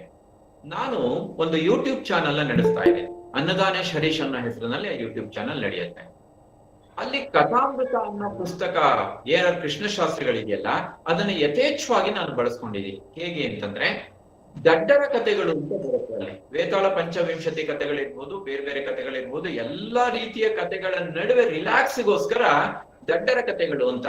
ಈ ದಡ್ಡರ ಕಥೆಗಳಿದೆಯಲ್ಲ, ಕೇವಲ ಒಂದು ಸಾಲಿನಲ್ಲಿ ಮುಗಿದು ಹೋಗಬಹುದಾದಂತ ಕಥೆಗಳು. ಇವತ್ತು 20ನೇ ಶತಮಾನದಲ್ಲಿ ನಾವು ಹನಿಗತಿಗಳ ಬಗ್ಗೆ, ಮಿನಿಗತೆಗಳ ಬಗ್ಗೆ, ಸರಳ ಕಥೆಗಳ ಬಗ್ಗೆ ನಾವು ಮಾತನಾಡ್ತಿದೀವಿ.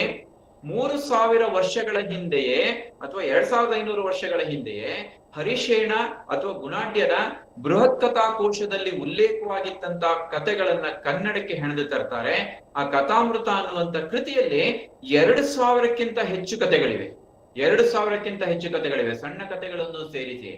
ಅಲ್ಲಿ ಬಳಸುವ ಭಾಷೆ ಇದೆಯಲ್ಲ ಕಥಾಮೃತದಲ್ಲಿ, ಆರ್ ಕೃಷ್ಣಶಾಸ್ತ್ರಿಗಳ ಅತ್ಯಂತ ಪ್ರತಿಭೆಗೆ ಸಂದಂತಹ ಒಂದು ಅಥವಾ ದಕ್ಕಿದಂತಹ ಒಂದು ಭಾಷೆ ಅಂತ ನಾನು ಅನ್ಕೋತೀನಿ. ಯಾಕೆ ಅಂತಂದ್ರೆ, ಅತ್ಯಂತ ಅಡಕಗೊಳಿಸಿ ಯಾವ ವಿವರವನ್ನೂ ಬಿಡದೇನೆ ಅವರು ಹೇಳುವಂತಹ ಆ ಗದ್ಯ ಕನ್ನಡ ಸಾಹಿತ್ಯಕ್ಕೆ ಒಂದು ಮಾದರಿಯಾಗಿರುವಂತದ್ದು ಅಂತ. ಹಾಗೆ ಇವರು ಮುಂದುವರಿತಾ ನಮ್ ಸರ್ ವಿಜಯಶಂಕರ್ ಸರ್ ಒಂದ್ ಮಾತು ಹೇಳ್ತಾರೆ.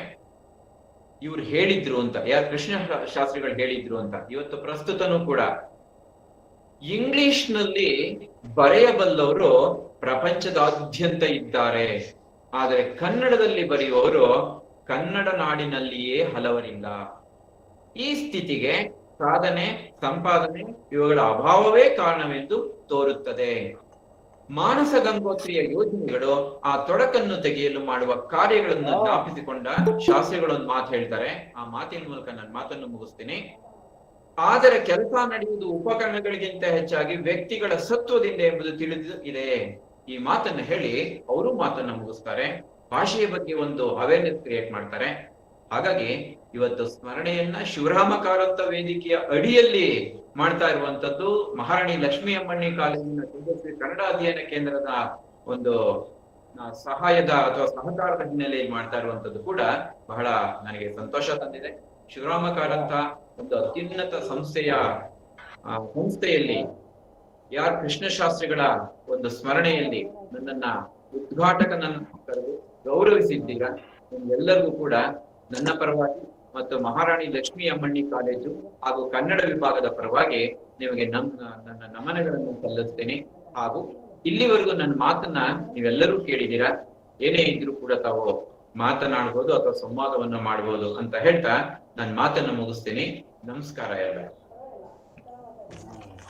AR ಕೃಷ್ಣಶಾಸ್ತ್ರಿಗಳ ಕನ್ನಡ ಪ್ರೇಮ, ಅವರ ಋಷಿ ಸದೃಶ ವ್ಯಕ್ತಿತ್ವ ಮತ್ತು ಕುವೆಂಪು ಅಂತಹ ಮಹಾಕವಿ ಸೋಪಜ್ಞ ಪ್ರತಿಭೆಗೆ ಉತ್ತರದಾಯಿತ್ವವನ್ನು ನೀಡುವುದರೊಂದಿಗೆ ಅವರು ತಮ್ಮ ಎಲ್ಲ ಇತರ ಸಮಕಾಲೀನರು ಹಾಗೂ ತದನಂತರವೂ ಸಹ ನಾಡಿನ ಜನರನ್ನ ಪ್ರಭಾವಿಸಿದ ಅನನ್ಯವಾದ ರೀತಿಯನ್ನ ಅತ್ಯಂತ ಸರಳ, ನೇರ ಮತ್ತು ಸ್ಪಷ್ಟವಾದ ಮಾತುಗಳಲ್ಲಿ ಡಾಕ್ಟರ್ ಅನ್ನದಾನೇಶ್ ಅವರು ನಮಗೆ ತಿಳಿಗೊಳಿಸಿದ್ದಾರೆ. ಶಿವರಾಮ್ ಕಾರಂತ ವೇದಿಕೆ ಹಾಗೂ ನಿಮ್ಮೆಲ್ಲರ ಪರವಾಗಿ ಅವರ ಉತ್ತಮವಾದ ಮಾತುಗಳಿಗೆ ಬಹುಶಃ AR ಕೃಷ್ಣಶಾಸ್ತ್ರಿಗಳ ಈ ಉದ್ಘಾಟನಾ ನುಡಿಯೇ ನಮ್ಮ ಮುಂದಿನ ಉಪನ್ಯಾಸಕ್ಕೆ ಪ್ರವೇಶಿಕೆ ಆಗಿದೆ ಅಂತ ನಾನಾದ್ರೂ ಹೇಳೋದಕ್ಕೆ ಇಷ್ಟಪಡ್ತೀನಿ. ತಮಗೆ ತುಂಬು ಹೃದಯದ ಧನ್ಯವಾದಗಳು ಸರ್. ಆತ್ಮೀಯರೇ, ಈ ದಿನ ನಮ್ಮ ವೇದಿಕೆಗೆ ಮುಖ್ಯ ಅತಿಥಿಗಳಾಗಿ ಆಗಮಿಸಿದ್ದಾರೆ doctor SL Srinivasa Murthy sir ಅವರು. SL ಶ್ರೀನಿವಾಸ ಮೂರ್ತಿ ಸರ್ ಅವರು ಬಸವನಗುಡಿಯಲ್ಲಿರುವ ವಿಜಯ ವಿಭಜಿತ ಪದವಿ ಪೂರ್ವ ಕಾಲೇಜಿನ ಕನ್ನಡ ವಿಭಾಗದ ಮುಖ್ಯಸ್ಥರು. ಮೂಲತಃ ಕೋಲಾರದವರು. ಸಸ್ಯ ಅಂಗಾಂಶ ಕೃಷಿ ಕ್ಷೇತ್ರದಲ್ಲಿ ಹಲವು ವರ್ಷಗಳಿಂದ ಕೆಲಸ ಮಾಡಿದ ಅನುಭವವಿದೆ. ಮೈಸೂರು ವಿಶ್ವವಿದ್ಯಾಲಯದಿಂದ ಕನ್ನಡ MA ಹಾಗೂ ಕರ್ನಾಟಕ ರಾಜ್ಯ ಮುಕ್ತ ವಿಶ್ವವಿದ್ಯಾಲಯದಿಂದ ಪತ್ರಿಕೋದ್ಯಮದಲ್ಲಿ ಸ್ನಾತಕೋತ್ತರ ಪದವಿಯನ್ನು ಪಡೆದಿದ್ದಾರೆ. ಶ್ರೀನಿವಾಸ ಮೂರ್ತಿಯವರ ಅತ್ಯಂತ ಆಸಕ್ತಿಕರವಾದ ವಿಷಯವೆಂದರೆ ಶಾಸನಗಳು. ಶಾಸನ ಪಿತಾಮಹ ಎಂದು ಪ್ರಸಿದ್ಧರಾಗಿದ್ದ ಬೆಂಜಮಿನ್ ಲೂಯಿಸ್ ರೈಸ್ ಅವರ ಜೀವನ ಮತ್ತು ಸಾಧನೆಯ ಕುರಿತಂತೆ ಮಹಾಪ್ರಬಂಧವನ್ನ ರಚಿಸಿ ಬೆಂಗಳೂರು ವಿಶ್ವವಿದ್ಯಾಲಯದಿಂದ PhD ಪದವಿಯನ್ನು ಪಡೆದಿದ್ದಾರೆ. ಈ ಸಂಬಂಧವಾಗಿ ಆಕ್ಸ್ಫರ್ಡ್, ಕೇಂಬ್ರಿಡ್ಜ್, ಲಂಡನ್ ಮುಂತಾದ ವಿಶ್ವವಿದ್ಯಾಲಯಗಳಿಗೆ ಭೇಟಿಯನ್ನ ನೀಡಿ ಅಪರೂಪದ ದಾಖಲೆಗಳನ್ನ ಸಂಗ್ರಹಿಸಿದ ಹೆಗ್ಗಳಿಕೆಯೂ ಸಹ ಇವರದು ಆಗಿದೆ. ಡಾಕ್ಟರ್ ಶ್ರೀನಿವಾಸ್ ಹಾವನೂರರ ಜೊತೆಯಲ್ಲಿ ಕೂಡಿ ಪಾವೆಂ ಆಚಾರ್ಯರ ಸಮಗ್ರ ಬರಹಗಳ ಹಲವು ಸಂಪುಟಗಳನ್ನ ಸಂಶೋಧನೆಯನ್ನ ಮಾಡಿದ್ದಾರೆ. ಸಂಶೋಧನೆ, ಕೃತಿ ಸಂಪಾದನೆ, ಪುಸ್ತಕ ವಿಮರ್ಶೆ, ಸಚಿತ್ರ ಲೇಖನಗಳ ಬರವಣಿಗೆಯಲ್ಲಿ ಅತ್ಯಂತ ಕ್ರಿಯಾಶೀಲರಾಗಿ ತಮ್ಮನ್ನು ಅವರು ತೊಡಗಿಸಿಕೊಂಡಿದ್ದಾರೆ. ಆತ್ಮೀಯರೇ, ಶತಾಯುಷಿ ನಾಡೋಜ ಪ್ರೊಫೆಸರ್ G. ವೆಂಕಟಸುಬ್ಬಯ್ಯ ಅವರ ಅಭಿನಂದನಾ ಗ್ರಂಥ ಶತನಮನ, ಖ್ಯಾತ ವಿಜ್ಞಾನ ಸಂವಹನಕಾರರಾದ ಪ್ರೊಫೆಸರ್ MR ನಾಗರಾಜು ಅವರ ಗೌರವ ಗ್ರಂಥ ಸರಸ ಸಂವಹನ, ಉದಯ ಭಾನು ಕಲಾ ಸಂಘದ ಸಾಧನೆಯ ವಿವರಗಳನ್ನು ಒಳಗೊಂಡ ಸುವರ್ಣ ಪಥ ಅನ್ನಂತಹ ಅತ್ಯಂತ ಮೌಲಿಕವಾದ ಕೃತಿಗಳನ್ನ ಡಾಕ್ಟರ್ SL ಶ್ರೀನಿವಾಸ ಮೂರ್ತಿ ಅವರು ಸಂಪಾದಿಸಿದ್ದಾರೆ.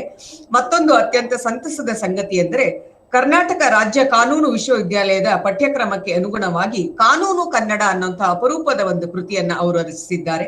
ಸುಮಾರು 70 ವಾರಗಳಿಂದ ಪ್ರಜಾವಾಣಿ ಪತ್ರಿಕೆಯ ಪ್ರಜಾವಾಣಿ ಕ್ವಿಜ್ ವಿಭಾಗವನ್ನ ಅತ್ಯಂತ ಸಮರ್ಥವಾಗಿ ನಿರ್ವಹಣೆ ಮಾಡುತ್ತಾ ಬಂದಿದ್ದಾರೆ. ಆತ್ಮೀಯರೇ, ಡಾಕ್ಟರ್ SL ಶ್ರೀನಿವಾಸ ಮೂರ್ತಿ ಅವರು ಈ ದಿನ ನಮ್ಮ ಅತಿಥಿಗಳಾಗಿ ನಮ್ಮೊಂದಿಗೆ ಇರುವುದು ನಮಗೆಲ್ಲ ಬಹಳ ಸಂತಸದ ವಿಷಯ. ಅವರು ಈ ದಿನ AR ಕೃಷ್ಣಶಾಸ್ತ್ರಿಗಳ ವಚನ ಭಾರತ ಮತ್ತು ಕಥಾಮೃತ ಕೃತಿಗಳ ಬಗ್ಗೆ ಮಾತನಾಡಲಿದ್ದಾರೆ. ನಮಸ್ಕಾರ.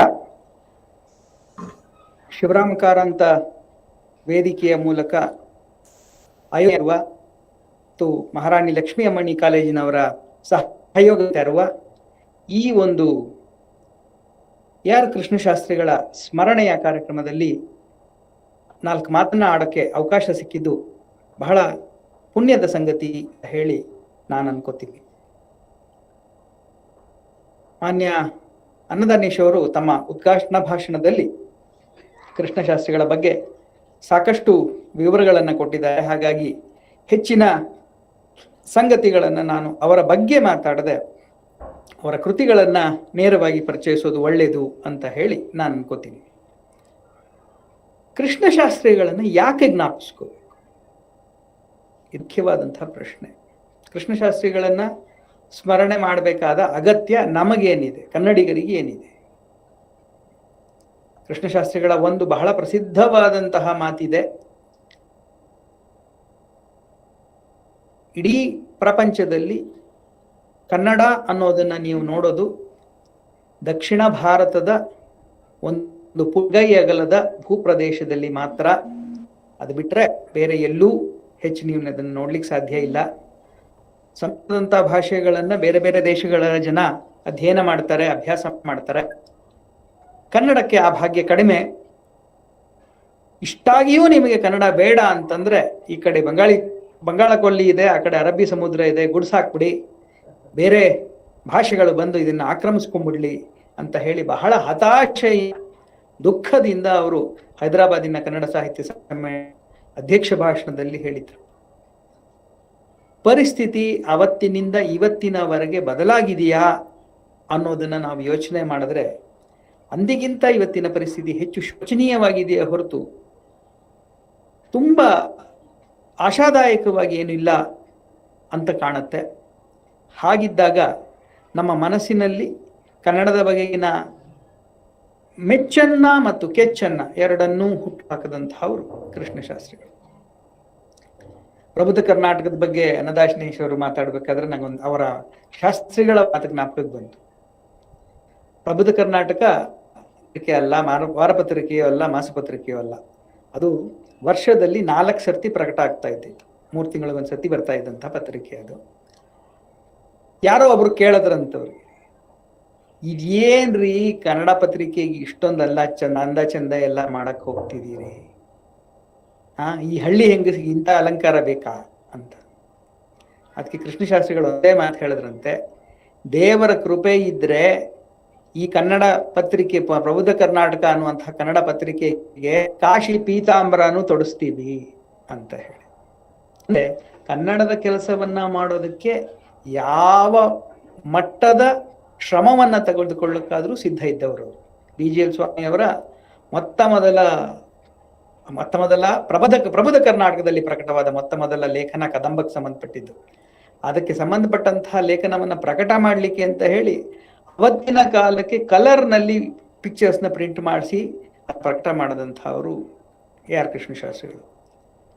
ಅಂತಹ ಪುಣ್ಯಾತ್ಮರನ್ನ ಯಾಕೆ ಸ್ಮರಿಸ್ಕೋತಾ ಇದ್ದೀವಿ ಅಂತಂದ್ರೆ, ಯಾಕೆ ಅವರ ಬೇಕು ಅಂತಂದ್ರೆ, ಅಂತಹ ಮಹಾಚೇತನರನ್ನು ನೆನಪಿಸ್ಕೊಳ್ಳೋದ್ರ ಮೂಲಕ ಎಲ್ಲೋ ನಾವು ಕಳ್ತಾ ಇರುವಂತಹ ನಮ್ಮ ಸ್ವಂತಿಕೆಯನ್ನ, ನಮ್ಮ ಪರಂಪರೆ ಮತ್ತು ನಮ್ಮ ಭಾಷಾ ವೈವಿಧ್ಯ ಏನಿದೆ ಅದನ್ನ ಉಳಿಸ್ಕೊಳ್ಳುವ ಸಲುವಾಗಿ ನನಗೆ ಕೃಷ್ಣಶಾಸ್ತ್ರಿಗಳಂಥವರ ಸ್ಮರಣೆಯ ಅಗತ್ಯ ಇದೆ. ಆ ಹಿನ್ನೆಲೆ ಇವತ್ತು ಕೃಷ್ಣಶಾಸ್ತ್ರಿಗಳ 2 ಕೃತಿಗಳನ್ನ ನಾವು ನೆನಪಿಸ್ಕೋಬಹುದು. ಬಹುತೇಕ ಈ ಸಭೆಯಲ್ಲಿ ಭಾಗವಹಿಸ್ತಾ ಇರತಕ್ಕಂಥ ಅನೇಕರು ಹಿರಿಯರಿದ್ದೀರಿ. ಬಹುಶಃ ನೀವೆಲ್ಲರೂ ಈ ಕೃತಿಗಳನ್ನ ನೋಡಿರೋರು, ಓದಿರೋರು, ಅಭ್ಯಾಸ ಮಾಡಿರೋರು ಇರ್ಬೋದು. ಅವರಿಗೆ ನಾನು ಹೇಳ್ಬೋದಾದದ್ದು ಒಂದೇ ಮಾತು, ಸ್ಮಾರಯೇ ನ ಶಿಕ್ಷೆ. ಅಂದ್ರೆ ಇದನ್ನ ನಾನು ನಿಮ್ಗೆ ಹೊಸದು ಏನೋ ಹೇಳ್ತಾ ಇದ್ದೀನಿ ಅಂತ ದಯವಿಟ್ಟು ತಿಳ್ಕೋಬೇಕಾದ ಅವಶ್ಯಕತೆ ಇಲ್ಲ. ನೀವು ಓದಿದ್ದನ್ನ ಬೈ ಚಾನ್ಸ್ ಮರೆತಿದ್ರೆ ನೆನಪಿಸುವ ಸಲುವಾಗಿ ಮಾತ್ರ ನಾನು ನಿಮ್ಮಗಳನ್ನ ಆಡ್ತಾ ಇದ್ದೀನಿ ಅನ್ನೋ ಮಾತನ್ನ ಹೇಳಿ ನನ್ನ ವಿಷಯಕ್ಕೆ ನೇರವಾಗಿ ನಾ ಬರ್ತಾ ಇದ್ದೀನಿ. ಕೃಷ್ಣಶಾಸ್ತ್ರಿಗಳ ಸಂಸ್ಕೃತ ಪಾಂಡಿತ್ಯ ಎಂಥ ಅದ್ಭುತವಾದದ್ದು ಅನ್ನೋದನ್ನ ನೆನಪಿಸ್ಕೊಂಡ್ರೆ ಆಶ್ಚರ್ಯ ಆಗುತ್ತೆ. ನಾವು ಅನೇಕ ಜನ ಸಂಸ್ಕೃತ ವಿದ್ವಾಂಸರುಗಳನ್ನ, ಈಗಿನ ತಲೆಮಾರಿನ ಅನೇಕ ಜನ ಸಂಸ್ಕೃತ ವಿದ್ವಾಂಸರುಗಳನ್ನ ನೋಡಿದ್ದೀವಿ, ಅಥವಾ ಸಂಸ್ಕೃತವನ್ನ ಅರ್ಧಂಬರ್ಧ ಕಲ್ತ್ಕೊಂಡಿರೋಂಥವ್ರನ್ನು ನೋಡಿದ್ದೀವಿ. ಅವರೆಲ್ಲ ತಮಗೆ ಸಂಸ್ಕೃತ ಅನ್ನೋದನ್ನ ತೋರಿಸ್ಕೊಳ್ಳುವ ಸಲುವಾಗಿಯೇ ಕನ್ನಡದಲ್ಲಿ ಬರೀತಾರಾ ಅಂತ ಕೆಲವು ಸತಿ ಅನುಮಾನ ಬರುತ್ತೆ. ಅಷ್ಟು ತಮ್ಮ ಬರವಣಿಗೆಯಲ್ಲಿ ಸಂಸ್ಕೃತವನ್ನ ಉಂಡೆಯಾಗಿ ಬಳಸುವಂತ ಅಭ್ಯಾಸ ಇರತಕ್ಕಂಥ ಜನ ಇದ್ದಾರೆ. ಅದು ಅವರ ಶೈಲಿ, ಅದನ್ನ ಒಪ್ಪಬಹುದು, ನಾವು ಬಿಡಬಹುದು. ಆದರೆ ಬಹುಶಃ ನನಗೆ ಕಾಣುವಂತಹ 2 ಮಹಾ ಸಂಸ್ಕೃತ ವಿದ್ವಾಂಸರು, ಆದರೆ ಕನ್ನಡದ ಬರವಣಿಗೆಯಲ್ಲಿ ಅದರ ಛಾಯೆಯನ್ನ ಒಂದು ಚೂರು ಬರದ ಹಾಗೆ ಅಭ್ಯಾಸ ಮಾಡಿದಂಥವರು, ರೂಢಿ ಮಾಡಿದವರು ಅಂತ ಒಬ್ರು ಡಿ.ವಿ. ಗುಂಡಪ್ಪನವರು, ಇನ್ನೊಬ್ರು AR ಕೃಷ್ಣಶಾಸ್ತ್ರಿಗಳು. ಡಿ.ವಿ. ಗುಂಡಪ್ಪನವರ ಒಂದು ಮಾತು ನನಗೆ ಜ್ಞಾಪಕಕ್ಕೆ ಬರುತ್ತೆ. ಯಾವುದೋ ಒಂದು ಸಂದರ್ಭದಲ್ಲಿ ಅವರು ಆಧುನಿಕ ಅನ್ನುವಂಥ ಶಬ್ದವನ್ನ ಬಳಸಿದ್ರಂತೆ. ಹಾಗೆ ಬರೆದಿದ್ದನ್ನ SG ತೋರಿಸಿದಾಗ SG ನರಸಿಂಹಾಚಾರ್ಯರು, ಏನಪ್ಪ ಈ ಆಧುನಿಕ ಅಂತೇನೋ ಪದ ಬಳಸಿದ್ಯಲ್ಲ, ಹಾಗಂದ್ರೆ ಏನು ಅಂತ ಕೇಳಿದ್ರಂತೆ. ಅವರು ಬಹಳ ದೊಡ್ಡ ಸಂಸ್ಕೃತ ವಿದ್ವಾಂಸರೇ. ಅದಕ್ಕೆ ಗುಂಡಪ್ಪನವರು ಆಧುನಿಕ ಅಂತಂದ್ರೆ ಇತ್ತೀಚಿಂದು, ಅದುನಾ ಅಂದ್ರೆ ಇವತ್ತು ಅಲ್ವೇ ಸಂಸ್ಕೃತದಲ್ಲಿ ಅಂತಂದ್ರಂತೆ. ಅದಕ್ಕೆ SG ನರಸಿಂಹಾಚಾರ್ಯ ಹೇಳಿದ್ರಂತೆ, ಅದು ಯಾಕಪ್ಪ ಅಷ್ಟೊಂದು ಕಷ್ಟಪಟ್ಕೊಂಡು ಸಂಸ್ಕೃತ ಬರೀಬೇಕು, ಇತ್ತೀಚಿನ ಕನ್ನಡದಲ್ಲಿ ಬರೆದ್ರಾಗಲ್ವೇ ಅಂತಂದ್ರಂತೆ SG ನರಸಿಂಹಾಚಾರ್ಯ. ಯಾಕೆ ನಾನು ಈ ಪ್ರಸಂಗವನ್ನ ಜ್ಞಾಪಿಸ್ಕೊಂಡೆ ಅಂತಂದ್ರೆ, ಕೃಷ್ಣಶಾಸ್ತ್ರಿಗಳ ಯಾವುದೇ ಒಂದು ಕೃತಿಯನ್ನ ಕೈ ತಗೊಳ್ಳಿ ನೀವು, ಅದು ಸಂಸ್ಕೃತ ನಾಟಕ ಇರ್ಬೋದು, ಕವಿಜಿಹ್ವಾ ಬಂಧನ ಇರ್ಬೋದು, ಅಥವಾ ಶ್ರೀಪತಿಯ ಕಥೆಗಳು ಇರ್ಬೋದು, ವಚನ ಭಾರತ ಇರ್ಬೋದು, ಅಥವಾ ಕಥಾಮೃತ ಇರ್ಬೋದು, ಎಲ್ಲ ಕೃತಿಗಳಲ್ಲೂ ಸಂಸ್ಕೃತದ ಅವರ ಪಾಂಡಿತ್ಯವನ್ನ ನೀವು ಅವರ ರಚನೆಯ ಕಂಟೆಂಟ್ ಅಲ್ಲಿ ನೋಡಬಿಟ್ಟೆ ಹೊರತು ಅವರ ಭಾಷೆಯ ಬೆಡಗನಲ್ಲೋ ಅಥವಾ ಅದರಲ್ಲಿ ಇರ್ತಕ್ಕಂತಹ ಪೊಳ್ಳು ಆಡಂಬರದಲ್ಲೋ ಖಂಡಿತ ನೋಡ್ಲಿಕ್ಕೆ ಸಾಧ್ಯವಿಲ್ಲ. ಅಷ್ಟು ಸರಳವಾದ, ಅಷ್ಟು ಸಹಜವಾದಂತಹ ಭಾಷೆಯನ್ನ ಬಳಸಿದಂಥವ್ರು ಕೃಷ್ಣಶಾಸ್ತ್ರಿಗಳು. ಹಾಗಾಗಿಯೇ ಕನ್ನಡದ ಅಶ್ವಿನಿ ದೇವಿಗಳು ಅಂತ ಹೇಳಿ ವೆಂಕಣ್ಣಯ್ಯನವ್ರನ್ನ ಮತ್ತೆ ಕೃಷ್ಣಶಾಸ್ತ್ರಿಗಳನ್ನ ಕರೆಯುವಾಗ ಮಾಸ್ತಿಯವರ ಮನಸ್ಸಲ್ಲಿ ಇದ್ದದ್ದು ಇದು.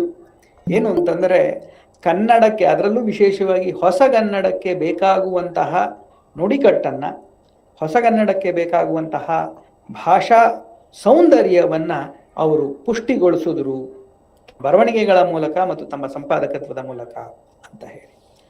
ಕೃಷ್ಣಶಾಸ್ತ್ರಿಗಳ ಈ 2 ಕೃತಿಗಳು ಬಹಳ ಪ್ರಸಿದ್ಧವಾಗಿರ್ತಕ್ಕಂಥದ್ದು. ಅದರಲ್ಲೂ ವಿಶೇಷವಾಗಿ AR ಕೃಷ್ಣಶಾಸ್ತ್ರಿಗಳನ್ನ ಹೇಳಿದ ತಕ್ಷಣ ಬಹುಶಃ ಬಹುತೇಕ ನೆನಪಿಗೆ ಬರತಕ್ಕಂಥ ಪುಸ್ತಕ ಅಂತಂದ್ರೆ ವಚನ ಭಾರತ.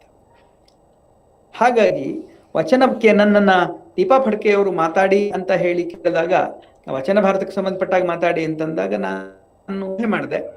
ಕೇವಲ ವಚನ ಭಾರತಕ್ಕೆ ಸಂಬಂಧಪಟ್ಟ ಹಾಗೆ ಮಾತಾಡೋದಕ್ಕಿಂತ ಕಥಾಮೃತವನ್ನೂ ಸೇರಿಸ್ಕೊಂಡ್ರೆ ಹೆಚ್ಚು ಪರಿಚಿತ ಮಾಡ್ಲಿಕ್ಕಾಗತ್ತೆ ಅನ್ನೋಕ್ಕೋಸ್ಕರ ನಾನು ಈ 2 ರಚನೆಗಳನ್ನ ಲೆಕ್ಕಕ್ಕೆ ತಗೊಂಡೆ. ಪ್ರಕಟಣೆಯ ದೃಷ್ಟಿಯಿಂದ ಮೊದಲಿಗೆ ಬಂದದ್ದು ವಚನ ಭಾರತ, ಆಮೇಲೆ ಬಂದದ್ದು ಕಥಾಮೃತ. ಆದರೆ ನಾನು ಪರಿಚಯದ ದೃಷ್ಟಿಯಿಂದ ಮೊದಲಿಗೆ ಕಥಾಮೃತವನ್ನ ಆರಿಸ್ಕೋತೀನಿ, ಮತ್ತೆ ನಂತರ ವಚನ ಭಾರತವನ್ನ ಸ್ಥೂಲವಾಗಿ ನೋಡಿ ಅಂತಂದ್ರೆ ಅದು ಹೆಚ್ಚು ಪರಿಚಿತವಾಗಿರ್ತಕ್ಕಂಥ ಕೃತಿ ಅನ್ನಕ್ಕೋಸ್ಕರ. ನಮ್ಗೆಲ್ಲ ಗೊತ್ತಿರುವ ಹಾಗೆ ಇಡೀ ಭಾರತೀಯ ಸಂಸ್ಕೃತಿಯನ್ನ ನಾವು ಲೆಕ್ಕಕ್ಕೆ ಪದ್ಯ ಇರಲಿ, ಚಿತ್ರಕಲೆ ಇರಲಿ, ಶಿಲ್ಪಕಲೆ ಇರಲಿ, ನೃತ್ಯ ಇರಲಿ, ಸಂಗೀತ ಇರಲಿ, ಯಾವುದೇ ಕ್ಷೇತ್ರ ಇರಲಿ, ಈ ಎಲ್ಲ ಭಾಗಗಳ ಮೇಲೆ ನೇರವಾದ ಮತ್ತು ಅತ್ಯಂತ ದಟ್ಟವಾದ ಪ್ರಭಾವವನ್ನು ಬೀರಿರ್ತಕ್ಕಂತಹ 3 ಪ್ರಮುಖವಾದಂತಹ ಕೃತಿಗಳು ಯಾವ್ಯಾವುದು ಅಂತಂದ್ರೆ ರಾಮಾಯಣ, ಮಹಾಭಾರತ ಮತ್ತು ಭಾಗವತ. ಈ ರಾಮಾಯಣ, ಮಹಾಭಾರತ ಮತ್ತು ಭಾಗವತಗಳನ್ನ ಬಹುಮಟ್ಟಿಗೆ ಆಧರಿಸಿಯೇ ನಮ್ಮ ದೇಶದ ಅನೇಕ ಸಾಹಿತ್ಯ ಕೃತಿಗಳ ರಚನೆಯಾಗಿದ್ದಾವೆ. ನಮ್ಮ ಶಿಲ್ಪಿಗಳು ಅದನ್ನ ತಮ್ಮ ಕಲಾ ಪ್ರಪಂಚದಲ್ಲಿ ಅದನ್ನ ತೋರಿಸಿದ್ದಾರೆ, ಚಿತ್ರಕಾರರು ಅದನ್ನ ತಮ್ಮ ಬಣ್ಣದ ಮೂಲಕ ಪ್ರಕಟ ಮಾಡಿದ್ದಾರೆ, ನಮ್ಮ ಗಾಯಕರು ತಮ್ಮ ಗಾಯನದ ಮೂಲಕ ರಾಮಾಯಣ, ಮಹಾಭಾರತಗಳ, ಭಾಗವತದ ಕಥೆಗಳನ್ನ ನಿರೂಪಣೆ ಮಾಡಿದ್ದಾರೆ. ಹೀಗೆ ಭಾರತೀಯ ಸಂಸ್ಕೃತಿಯ ನಿರಂತರ ಸ್ರೋತದ ಮೂಲವಾಗಿರುವಂಥದ್ದು ಈ ರಾಮಾಯಣ, ಭಾರತ ಮತ್ತು ಭಾಗವತಗಳು. ಇದು ಶಿಷ್ಟ ಪರಂಪರೆಯ ಮಾತಾಯಿತು. ನೀತಿ ಮೌಲ್ಯಗಳ ಪ್ರಸಾರ ಇದರ ಪ್ರಮುಖವಾದ ಉದ್ದೇಶ ಅನ್ನುವಂಥದ್ದು ನಮಗೆ ಗೊತ್ತಿದೆ.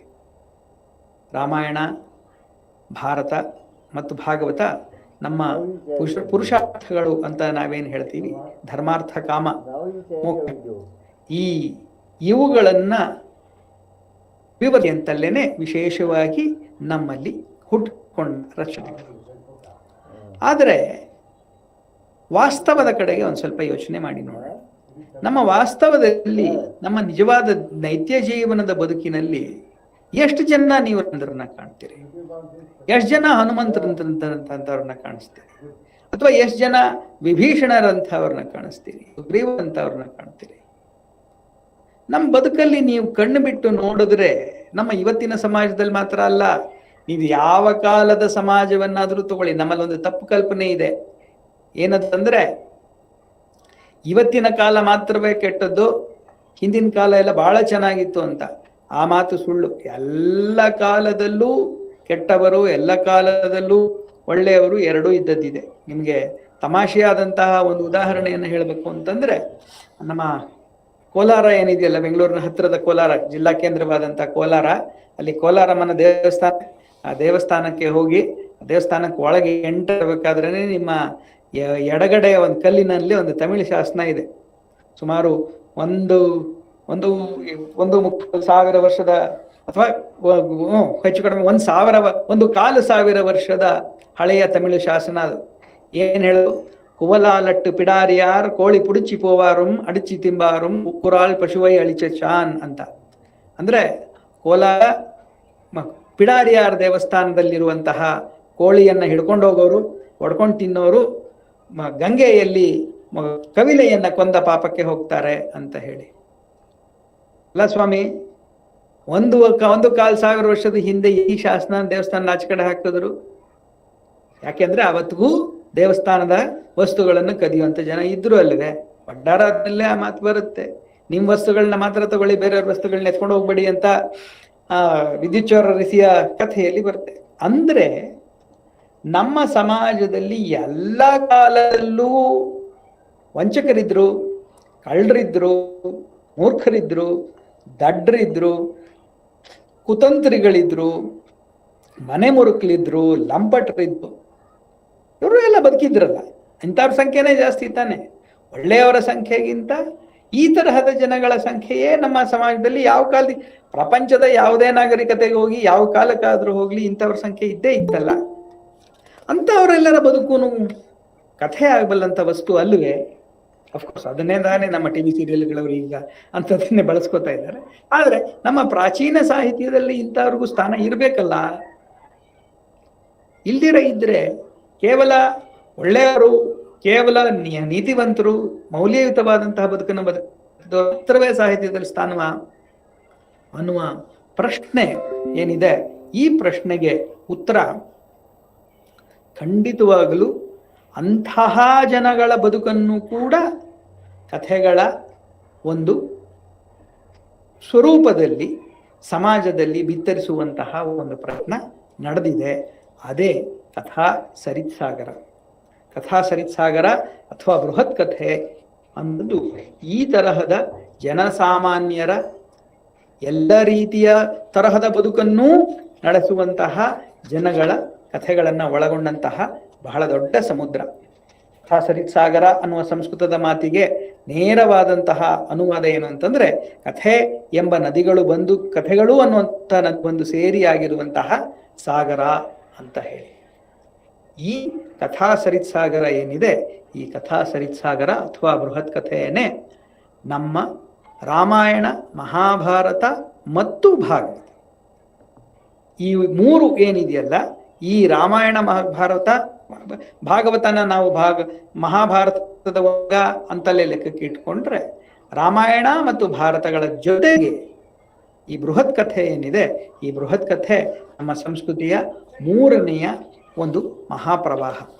ಅದಕ್ಕೆ ಗೋವರ್ಧನ ಅನ್ನುವಂತಹ ಒಬ್ಬ ಕವಿ ಬಹಳ ಹಿಂದೆ ಹೇಳ್ದ, ಶ್ರೀರಾಮಾಯಣ ಭಾರತ ಬೃಹತ್ ಕಥಾನಾಂ ಕವೀನ್ ನಮಸ್ಕುರ್ಮಃ.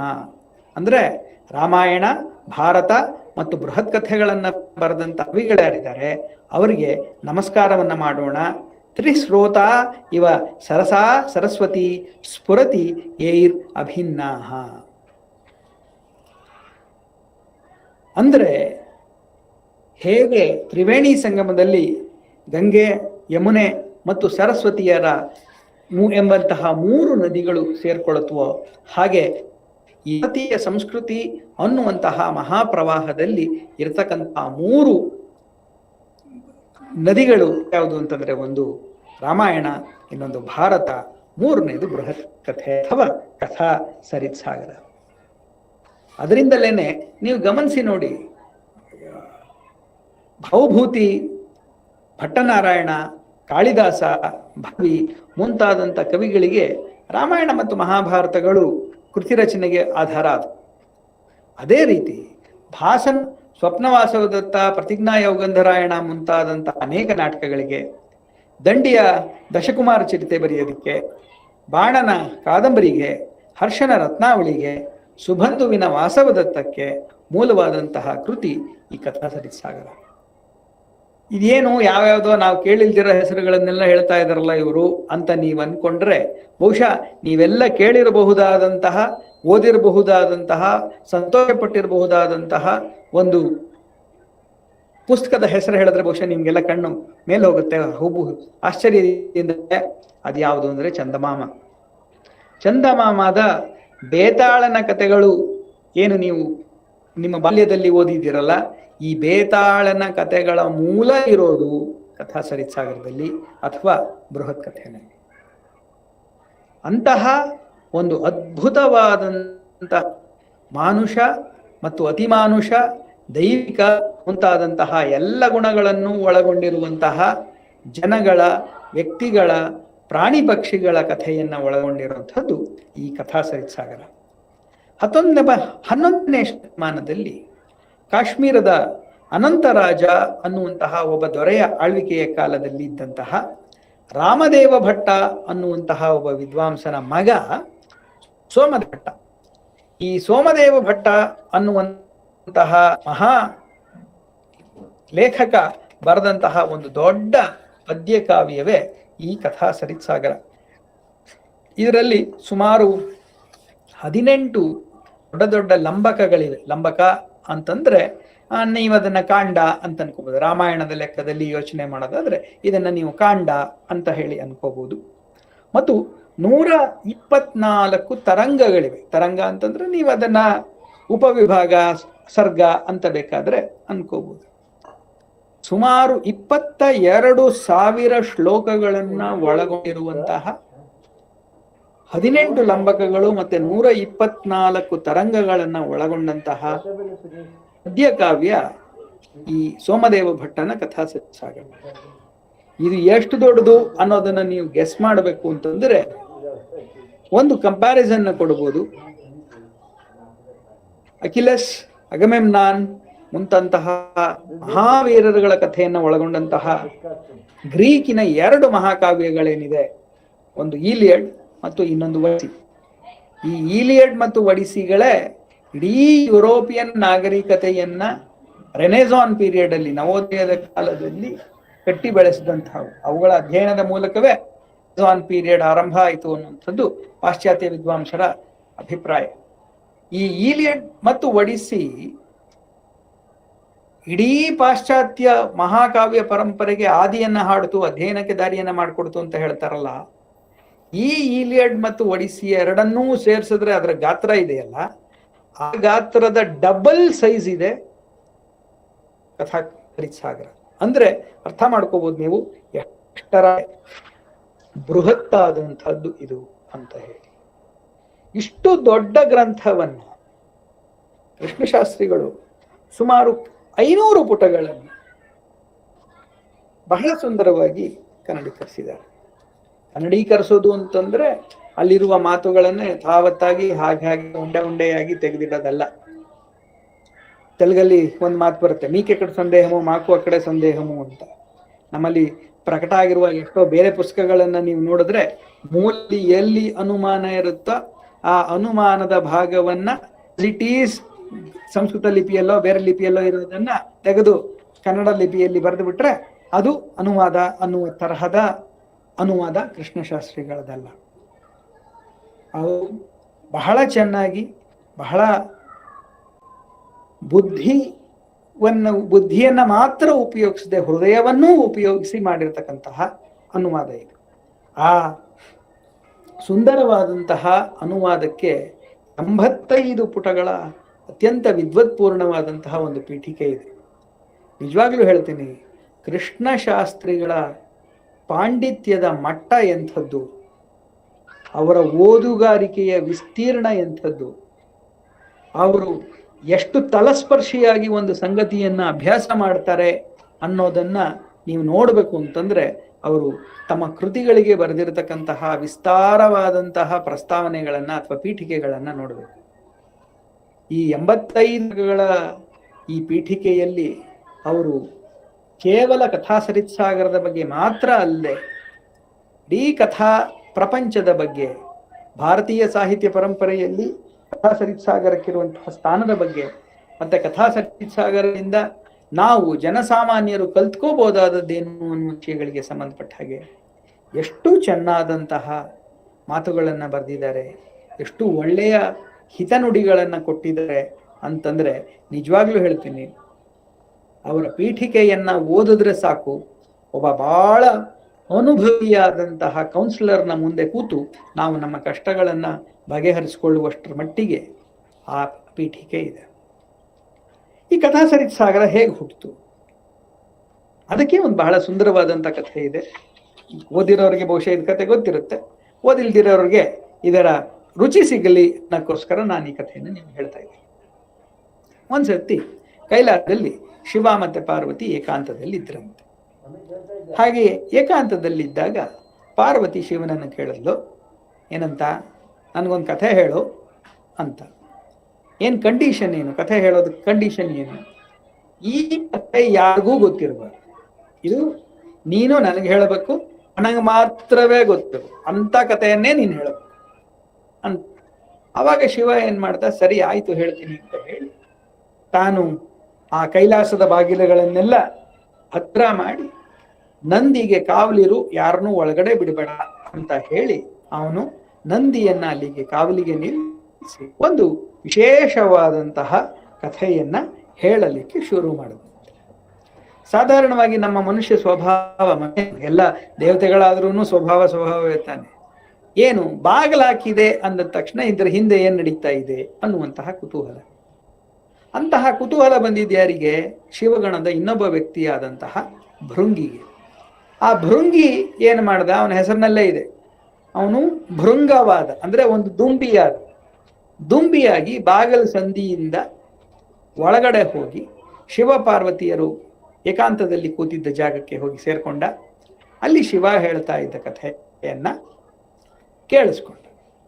ಕೇಳಿಸ್ಕೊಂಡವನು ಸುಮ್ಮನೆನಾರು ಇರ್ಬೋದಾಗ ಅವನೇನ್ ಮಾಡ್ದ, ಹೊಸ ಸಂಗತಿಯನ್ನ ತಿಳ್ಕೊಂಡೆ, ಸ್ಕೂಪ್ ನ್ಯೂಸು ಅನ್ನೋಂಥದ್ದನ್ನ ತಡ್ಕೊಳಕ್ಕಾಗ್ದಿರ ಓಡ ಬಂದು ತನ್ನ ಹೆಂಡತಿಯಾದಂತಹ ವಿಜಯಗೆ, ನೋಡು ಈ ಕಥೆನ ಕೇಳಿಸ್ಕೋ, ಇದು ತುಂಬಾ ಚೆನ್ನಾಗಿದೆ ಅಂತ ಹೇಳಿ ಆ ಕಥೆಯನ್ನ ವಿಜಯಗೆ ಹೇಳ.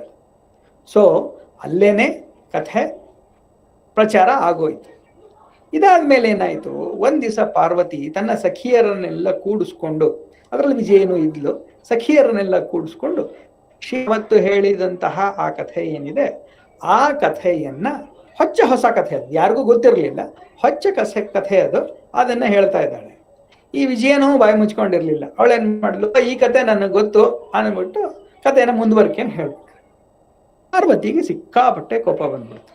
ಶಿವ ನೋಡಿದ್ಯಾ ಎಂತ ಮೋಸ ಯಾರ್ಯಾರಿಗೂ ಗೊತ್ತಿರೋ ಕಥೆನೆಲ್ಲ ತಗೊಂಬಂದು ನನಗೆ ಹೇಳ್ಬಿಟ್ಟು, ನನಗೆ ಇದು ಹೊಸ ಕಥೆ ಯಾರಿಗೂ ಗೊತ್ತಿಲ್ಲ ಅಂತ ಹೇಳಿ ಮೋಸ ಮಾಡ್ದ ಅಂತ ಹೇಳಿ ಹೋಗಿ ಶಿವನ ಹತ್ರ ಜಗಳ ಆಡಿದ. ಶಿವ ಧ್ಯಾನ ಮಾಡಿ ನೋಡ್ದ ಇದೆಲ್ಲ ಹೇಗಾಯಿತು ಅಂತ ಹೇಳಿ. ಅವಾಗ ಅವನಿಗೆ ಗೊತ್ತಾಯ್ತು ಭೃಂಗಿ ಮಾಡಿದ ಕೆಲಸ ಇದು. ಆಗ ಭೃಂಗಿಗೆ ಶಿವ ಅವನನ್ನ ಕರೆದು ಶಾಪ ಕೊಟ್ಟನಂತೆ. ಏನು ಶಾಪ?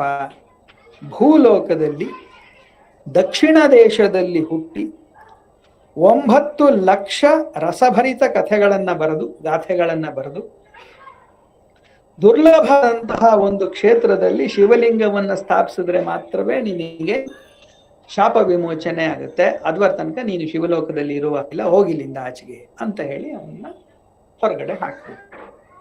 ಸೊ ಆ ರೀತಿಯಾಗಿ ಭೃಂಗಿಗೆ ಶಾಪ ಬಂತು. ಕೊನೆಗೆ ಆ ಶಾಪ ವಿಮೋಚನೆಗಾಗಿ ಭೃಂಗಿ ಏನಾಗಬೇಕಾಯಿತು, ಮಥುರೆಯಲ್ಲಿ ವಿಷ್ಣುದತ್ ಅನ್ನುವಂತಹ ಒಬ್ಬ ವ್ಯಕ್ತಿಯ ಮಗನಾಗಿ ಇವನು ಹುಟ್ಟದ. ಆಗ ಆ ಜನ್ಮದ ಅವನ ಹೆಸರು ಗುಣಾಢ್ಯ ಅಂತ ಹೇಳಿ. ಹೆಸರು ನೋಡಿ ಎಷ್ಟು ಚೆನ್ನಾಗಿದೆ, ಗುಣಾಢ್ಯ ಅಂತ ಹೇಳಿ. ಅಲ್ಲೇ ವಿದ್ಯಾಭ್ಯಾಸವನ್ನ ಮಾಡ್ದ, ಚೆನ್ನಾಗಿ ಓದ್ದ. ಹಾಗೆ ಓದಿದವರಿಗೆಲ್ಲ ಆಗಿನ ಇದ್ದಿರಬಹುದಾದಂತಹ ಒಂದು ಒಳ್ಳೆಯ ಜಾಗ ಅಂತಂದ್ರೆ ಉಜ್ಜಯಿನಿ. ನಮ್ಗೆಲ್ಲ ಗೊತ್ತಿರತಕ್ಕಂಥ ಬಹಳ ಪ್ರಸಿದ್ಧವಾದಂತಹ ಸ್ಥಳ ಉಜ್ಜಯಿನಿ. ಆ ಉಜ್ಜಯಿನಿಯನ್ನ ಅವಾಗ ಅಲ್ಲಿ ಮದನ ಅನ್ನುವಂತಹ ಒಬ್ಬ ರಾಜ ಆಳ್ತಾ ಇದ್ದ. ಆ ಮದನನ ಆಸ್ಥಾನದಲ್ಲಿ ಶರ್ವಶರ್ಮ ಅಂತ ಹೇಳಿ ಒಬ್ಬ ಗುರು ಇದ್ದಾನೆ. ಆ ಗುರುವಿನ ಪರಿಚಯ ಈ ಗುಣಾಢ್ಯನಿಗೆ ಇತ್ತು. ಹಾಗಾಗಿ ಗುಣಾಢ್ಯ ಹೋಗಿ ಆ ಶರ್ವಶರ್ಮನ ಮೂಲಕ ಮದನ ರಾಜನ ಸ್ಥಾನದಲ್ಲಿ ಒಬ್ಬ ವಿದ್ವಾಂಸನಾಗಿ ಆಶ್ರಯವನ್ನ ಪಡ್ಕೊಂಡ. ಗುಣಾಢ್ಯ ಆ ರಾಜನ ಹತ್ರಕ್ಕೆ ಹೋಗಿ ಸೇರಿದಂತ ಪ್ರಸಂಗ. ಈ ಮದನ ರಾಜ ಏನಿದಾನಲ್ಲ, ಇವನ್ ತುಂಬಾ ವಿದ್ವಾಂಸ ಏನಲ್ಲ, ಹಿಂಗೋ ವಂಶ ಪಾರಂಪರ್ಯಕ್ಕಾಗಿ ರಾಜ ಆಗಿರ್ತಕ್ಕಂಥ ತುಂಬಾ ದೊಡ್ಡ ವಿದ್ವಾಂಸ ಏನಲ್ಲ. ಸಂಸ್ಕೃತ ಇತ್ಯಾದಿಗಳೆಲ್ಲ ಅವನಿಗೆ ಚೆನ್ನಾಗಿ ಬರ್ತಾ ಇರಲಿಲ್ಲ. ಆದ್ರೆ ಅವನ ಹೆಂಡತಿ ಲೀಲಾವತಿ ಅಂತ ಒಬ್ಳು, ಅವನಿಗೆ ಅನೇಕ ಹೆಂಡತಿಯರಿದ್ರು, ಅವಳಲ್ಲಿ ಒಬ್ಳು ಲೀಲಾವತಿ ಅಂತ. ಅವಳು ಸಂಸ್ಕೃತದಲ್ಲಿ ಒಳ್ಳೆ ಪಾಂಡಿತ್ಯವನ್ನ ಹೊಂದಿದ್ದಂಥ ಅವಳು. ಒಂದ್ ದಿವಸ ಏನಾಯ್ತಂತೆ, ಈ ರಾಜ ಮದನರ ಮತ್ತೆ ಅವನ ಹೆಂಡತಿಯರುಗಳು ಎಲ್ಲರೂ ನದಿಯಲ್ಲಿ ಜಲಕ್ರೀಡೆಯನ್ನ ಆಡಕ್ಕೆ ಅಂತ ಹೇಳಿ ಹೋದ್ರು. ಹಾಗೆ ಜಲಕ್ರೀಡೆಯನ್ನ ಆಡಕ್ಕೆ ಅಂತ ಹೋದಾಗ ರಾಜ ಏನ್ ಮಾಡ್ದ, ಕೈನಲ್ಲಿ ನೀರನ್ನ ತಗೊಂಡು ರಪ್ ರಪ್ ರಪ್ ಅಂತ ಅವನ ಹೆಂಡತಿಯರಿಗೆ ನೀರಲ್ಲಿ ಹೊಡಿತಾ ಇದ್ದ. ನೀರಲ್ಲಿ ಏಟ್ ಬಿದ್ರೆ ಹೆಂಗಿರುತ್ತೆ ಅನುಭವಿಸಿದವ್ರಿಗೆ ಗೊತ್ತಿರುತ್ತೆ. ಸಿಕ್ಕಾಪಟ್ಟೆ ಏಟ್ ಬೀಳ್ತಾ ಇತ್ತು. ಅದಕ್ಕೆ ಆ ಲೀಲಾವತಿ ಏನ್ ಮಾಡಿದ್ಲು, ಸಂಸ್ಕೃತದಲ್ಲಿ ಹೇಳದಂತೆ, ಏನಂತ, ರಾಜನ್ ಕೈ ಕಾಡಯ ಅಂತ. ಇವನು ಬರ್ತಾ ಇದ್ದಿದ್ ಸಂಸ್ಕೃತ ಅಷ್ಟಕ್ಕಷ್ಟೆ. ಅವನು ನಮಗೆ ಎಷ್ಟು ಅರ್ಥವಾಯ್ತ, ನಮ್ಗೆ ಈಗೇನೋ ಅರ್ಥವಾಯ್ತಲ್ಲ, ಹಂಗೇನೆ ಅವನು ಅರ್ಥ ಮಾಡ್ಕೊಂಡ. ಏನು, ರಾಜನ್ ರಾಜನೇ, ಮೋದಕೈ ತಾಡಯ. ಮೋದಕ ಅಂದ್ರೆ ಏನು ಅಂತ ನಮ್ಗೆ ಗೊತ್ತಿಲ್ವಾ?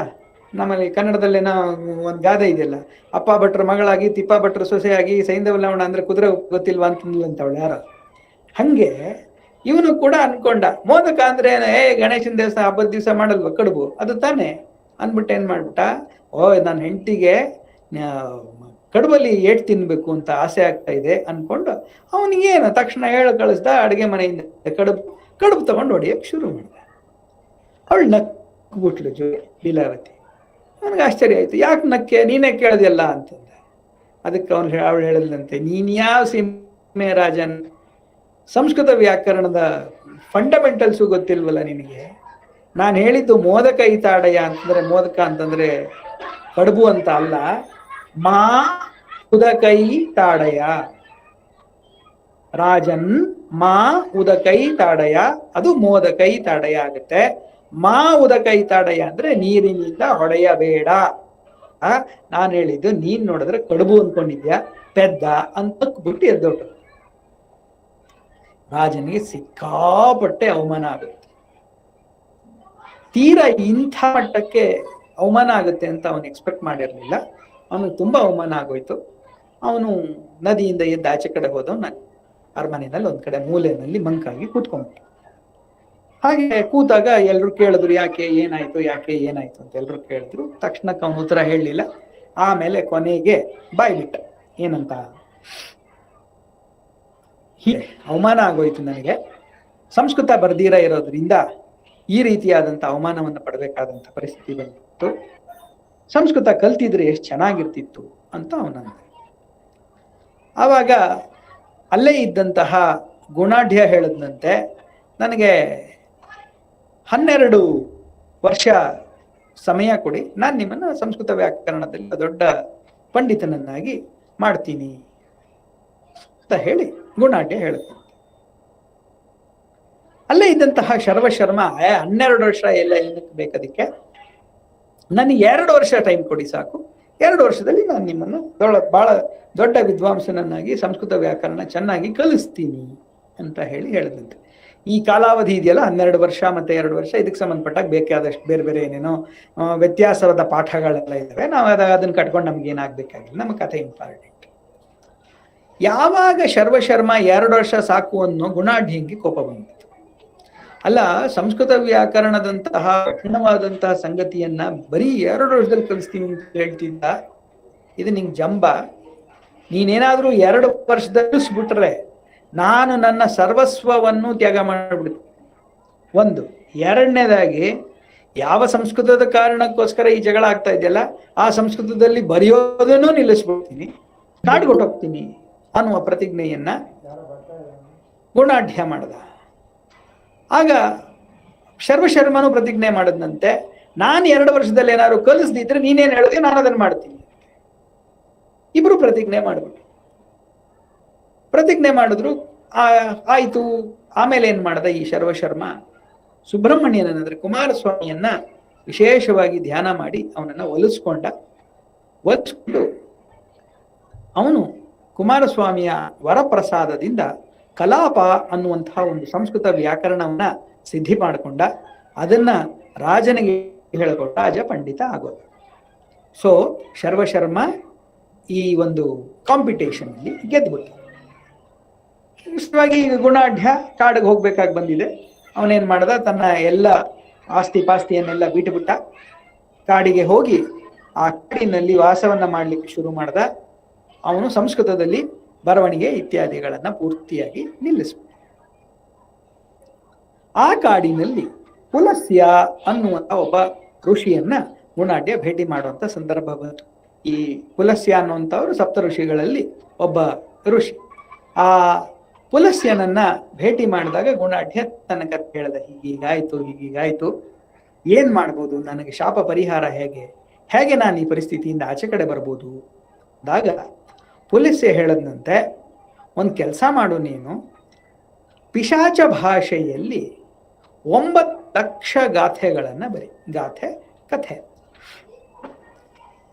9 ಲಕ್ಷ ಕಥೆಗಳನ್ನ ಪಿಶಾಚ ಭಾಷೆಯಲ್ಲಿ ನೀನು ಬರೆದು ನೇಪಾಳಕ್ಕೆ ಹೋಗಿ ಅಲ್ಲಿ ಲಿಂಗವನ್ನ ಸ್ಥಾಪನೆ ಮಾಡು.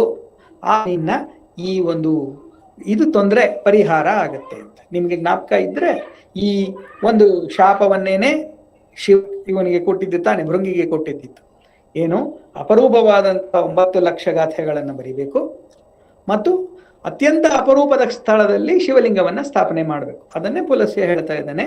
ಪಿಶಾಚ ಭಾಷೆಯಲ್ಲಿ ನೀನು ಬರಿಬೇಕು, ಬರೆದದ್ದನ್ನು ನೀನು ನೇಪಾಳದಲ್ಲಿ ಲಿಂಗದನ್ನು ಸ್ಥಾಪನೆ ಮಾಡಬೇಕು. ಹೀಗೆ ಮಾಡಿದ್ರೆ ನಿನ್ನ ಈ ಒಂದು ತೊಂದರೆ ನಿವಾರಣೆ ಆಗುತ್ತೆ ಅಂತ ಹೇಳಿ ಪುಲಸ್ಯ ಹೇಳ್ದ. ಅದೇ ರೀತಿಯಲ್ಲಿ ಈ ಗುಣಾಢ್ಯ ಏನದ, ಅಲ್ಲಿರತಕ್ಕಂತಹ ಗಿಡ ಮರಗಳ ಎಲೆಗಳನ್ನ ಕಿತ್ಕೊಂಡು ಅದರ ಮೇಲೆ ಈ ಕಥೆಯನ್ನ ಬರೆಯಕ್ಕೆ ಶುರು ಮಾಡದಂತೆ. ಬರೆದು ಅದನ್ನ ಗಟ್ಟಿಯಾಗಿ ಓದಿ ಪಕ್ಕಕ್ಕಿಡ್ತಾ ಇದ್ದಾನೆ. ಹೀಗೆ ಅವನು ಮಾಡ್ತಾ ಇದ್ದಂಥದ್ದನ್ನು, ಈ ತರ ಕಥೆ ಓದ್ತಾ ಇದ್ದಿದ್ದನ್ನ ಆ ಕಾಡಿನಲ್ಲಿರುವಂತಹ ಪ್ರಾಣಿ ಪಕ್ಷಿಗಳು ಕೇಳಿಸ್ಕೊಳ್ಳಕ್ಕೆ ಶುರು ಮಾಡಿದ್ರು. ಆ ಕಥೆ ಎಷ್ಟು ಸ್ವಾರಸ್ಯಕರವಾಗಿತ್ತು, ರುಚಿಕರವಾಗಿತ್ತು ಅಂತಂದ್ರೆ ಈ ಪ್ರಾಣಿ ಪಕ್ಷಿಗಳು ಊಟ ತಿಂಡಿಯನ್ನ ಬಿಟ್ಬಿಟ್ಟು ಕಥೆ ಕೇಳಿಸ್ಕೊಳಕ್ ಶುರು ಮಾಡ್ಬಿಟ್ಟು, ಹಾಗಾಗಿ ಸೊರಗಿ ಹೋದು. ಅವುಗಳಿಗೆ ಆಹಾರ ಇಲ್ದಿರ, ಪೌಷ್ಟಿಕತೆ ಇಲ್ದಿರ ಅವೆಲ್ಲ ಪೂರ್ತಿಯಾಗಿ ಸೊರಗಿ ಹೋದವು. ಈ ರಾಜನ ಅರಮನೆಗೆ, ಮದನ ರಾಜನ ಅರಮನೆಗೆ ಬೇಟೆಗೆ ಅಂತ ಹೇಳಿ ಬೇಟೆಯಾಡಿ ಆಹಾರವನ್ನ ತಗೊಂಡಿದ್ರಲ್ಲ, ಆ ಬೇಡ್ರುಗಳೆಲ್ಲ ಒಣಗೋಗಿರೋ ಮಾಂಸವನ್ನ ಅರಮನೆಗೆ ಸಪ್ಲೈ ಮಾಡಕ್ ಶುರು ಮಾಡ್ಬಿಟ್ರು. ರಾಜ ಕೇಳ್ದ, ಯಾಕೆ ಮಾಂಸ ಎಲ್ಲ ಹೀಗಿದೆಯಲ್ಲ, ಒಣಗೋಗಿದೆಯಲ್ಲ ಅಂತಂದಾಗ ಅಡಿಗೆಯವ್ರು ಹೇಳಿದ್ರು, ಇಲ್ಲ, ಬೇಟೆಗಾರರು ತಂದ್ಕೊಡ್ತಾರೋ ಮಾಂಸನೇ ಒಣಗೋಗಿದೆ, ಅದರ ಸತ್ವನೇ ಇಲ್ಲ ಅಂತ. ಅವಾಗ ಏನಾಗಿದೆ ಅಂತ ಹೇಳಿ ಅವನೇನ್ ಮಾಡ್ದ, ಶರ್ವಶರ್ಮನನ್ನ ಮತ್ತೆ ಮದನ ರಾಜ ಇಬ್ಬರೂ ಕಾಡಿಗೆ ಬಂದರು. ಹಾಗೆ ಬಂದಾಗ ಅವರು ಗುಣಾಢ್ಯ ಈ ತರಹ ಕತೆ ಹೇಳ್ತಾ ಇರೋದನ್ನ, ಅವನು ಎಲೆಗಳ ಮೇಲೆ ಕತೆ ಬರ್ದಿರೋದನ್ನ, ಪ್ರಾಣಿ ಪಕ್ಷಿಗಳ ಆ ಕತೆಗನ್ನ ಕೇಳಿಸ್ಕೊಂಡು ತಿಂಡಿ ಮಾಡ್ದಿರೋ ಒಣಗೋಗಿರೋದನ್ನ ಎಲ್ಲವನ್ನು ನೋಡಿದ್ರು. ಕೊನೆಗೆ ಆ ಗುಣಾಢ್ಯನ ಹತ್ರ ಕ್ಷಮೆ ಕೇಳಿ, ಆಯ್ತಪ್ಪ ತಪ್ಪು ತಿಳ್ಕೊಬೇಡ, ಬಾ ಊರಿಗೆ ಬಾ ಅಂತ ಹೇಳಿ ಅವನನ್ನ ತಮ್ಮ ಊರಿಗೆ, ಉಜ್ಜಯಿನಿಗೆ ಮತ್ತೆ ವಾಪಸ್ ಕರೆದ್ರು.